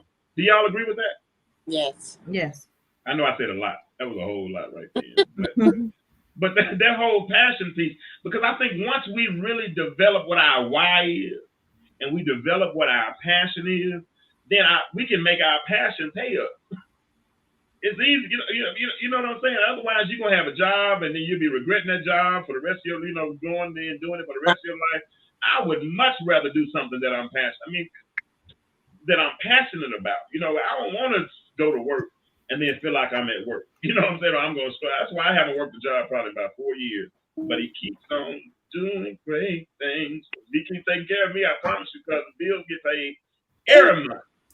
Let me see what Carmita said over here. Carmita said, as a woman, let me put it on the screen. as a woman, a lot of times we deal with, Ashley, read that, please. As a woman, a lot of times we deal with female issues by talking to other women and sharing information with other women. I would suggest finding a woman you trust to help guide your daughter so that your daughter can have someone to talk to about female topics. I like that. But it has to be, but key word she said, it has to be somebody that you trust. Yeah. You can't have somebody that's going to be giving opposing. Y'all help me out with unsound advice. Back to when y'all were talking about the dream, what was the quote? Oh, the regretful, her regretting the unfulfilled dreams. I think a lot of times society has made us to think that we should finish college in 4 years. We should be at a certain point by 40, or be done completed a certain thing by 45. You should be done bought your first home way before 50. So I think these regret for the unfulfilled dreams, if it doesn't come along with her thinking, it could come along with what people are saying around them and how far they have progressed. When I graduated a year early from high school, went to college. I had my daughter in college. I dropped out. I only went back to college because I wanted to prove people. I didn't want to be a statistic that I went to school, dropped out, had a baby, didn't go back. I wanted to be an attorney. When I went back to school, I didn't want to do that no more. I, became interested in numbers, and then I was like, okay, well, I want to work for a financial institute, and I want to focus on money laundering. I want to work for corporate security, and so deal with that. But it took one of my good friends to sit me down one day, because I was like, you know what, I ain't finished, in the amount of time that I should have been done by now. And she looked at me and she asked me, who told you that you had to finish in this amount of time? Because I said, it's taking forever. I don't want to do this no more. And so she said, well, who said it was taking forever? So I think a lot of times we start having these regrets because, and our kids sometimes, and if you look at my daughter has been my motivation for a lot of things, because when I see her excel, it makes me want to excel. When I see her doing things, it makes me want to do things. Not that we're in competition, but I want to be the example that she looks at. Now, she may think that she's looking up to me, but I'm actually looking up to her because she keeps going and she keeps excelling. But I never look at it like, oh, you think you such and such so-and-so because you doing X, Y, and Z. No, I want her to look at me as saying, when she gets older, and I tell her that at 20, I had a daughter and I dropped out of college and then I went back, she'll say, well, you know what? My mother did X, Y, Z. Now, she may not go down the path to have a child at 20, but she will if she ever encounters anything in life to where she wants to give up. She'll say that my mother continued to go on, and other people that are in my family continue to go on and didn't give up on the dream. I've been afforded a lot of opportunities without having this one thing, this thing that people said I should have finished in 4 years that I didn't finish in 4 years. So the thing about it is, it started becoming, okay, well, I know I have my experience. The degree was a personal thing for me. Mm-hmm. So society has our head messed up. I'll say that.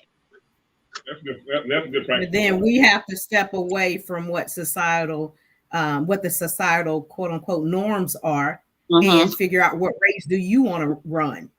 Right. Because, with my daughter, she went straight through from undergrad, law school. She's practicing law, didn't miss a beat. However, I took some time away, and I look at the twins. I have boy-girl twins. My daughter, I could see her going to college right away. My son, he may do a gap year. So, but my thing is, I don't care when you finish, just finish. Decide what you want to do. Run your own race. Because if your timeline is 5 years, 6 years, 7 years to get a degree, or not to get a degree at all, and maybe go to trade school, you got to run your own race. And don't worry about what anyone else says, because you will drive yourself crazy trying to live up to other people's expectations. It's never going to work, because you're never going to live up to someone else's expectations. That's true. What about you, Karen? Anything on that, Karen, before we go to close out? No, I'm good. Okay. Hey, Janice said one more thing. Janice, I appreciate you for all your, and Carmita, all that are commenting tonight. I really appreciate y'all. But Janice said, being raised by a strong woman, my mom demanded I keep going. Just had to switch up the strategy. Dropping out of school was not an option. Quitting was not an option. So I was raised as a go-getter.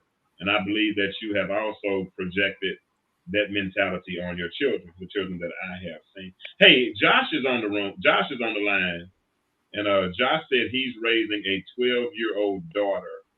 And he's a single dad, 16-year-old daughter. He's a single, he has a single 16-year-old daughter that's within full time. And he has to deal with all of the things that we're talking about.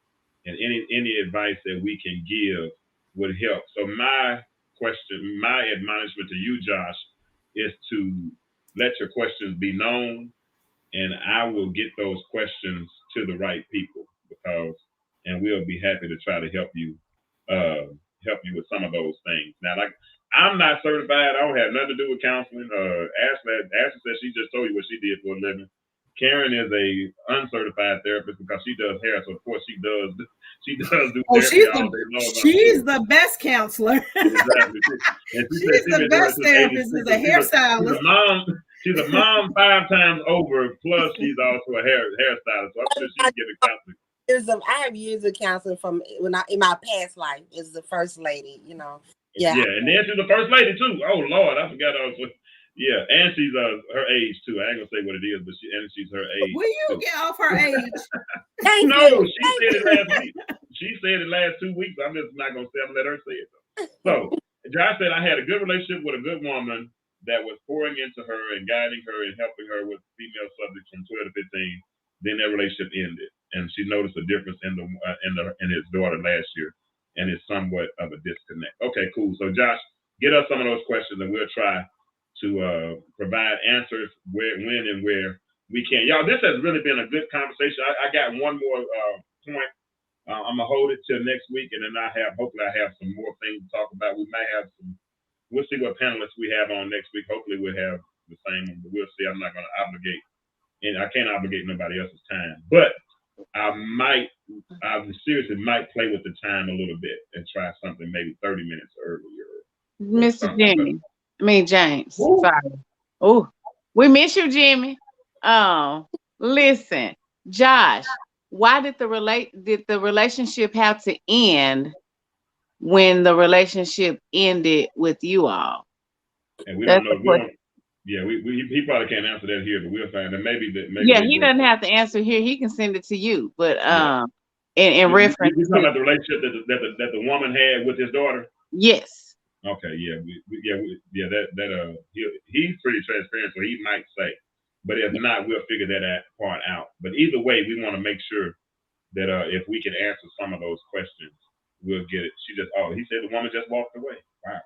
Okay, so that's deep. That's deep. But we still got a 16-year-old young lady who needs some guidance. And I commend you, my friend, yes, for trying to be there and be there for her. Hey, y'all, we had a good show tonight. Still got 8 people on tonight. I appreciate you all for hanging out. I hope that you all got some good information. Karen, Ashley, and Karen, appreciate you for hanging out. Karen does her own show every night for the most part, and she's made a sacrifice to help me out on this show, and I appreciate it.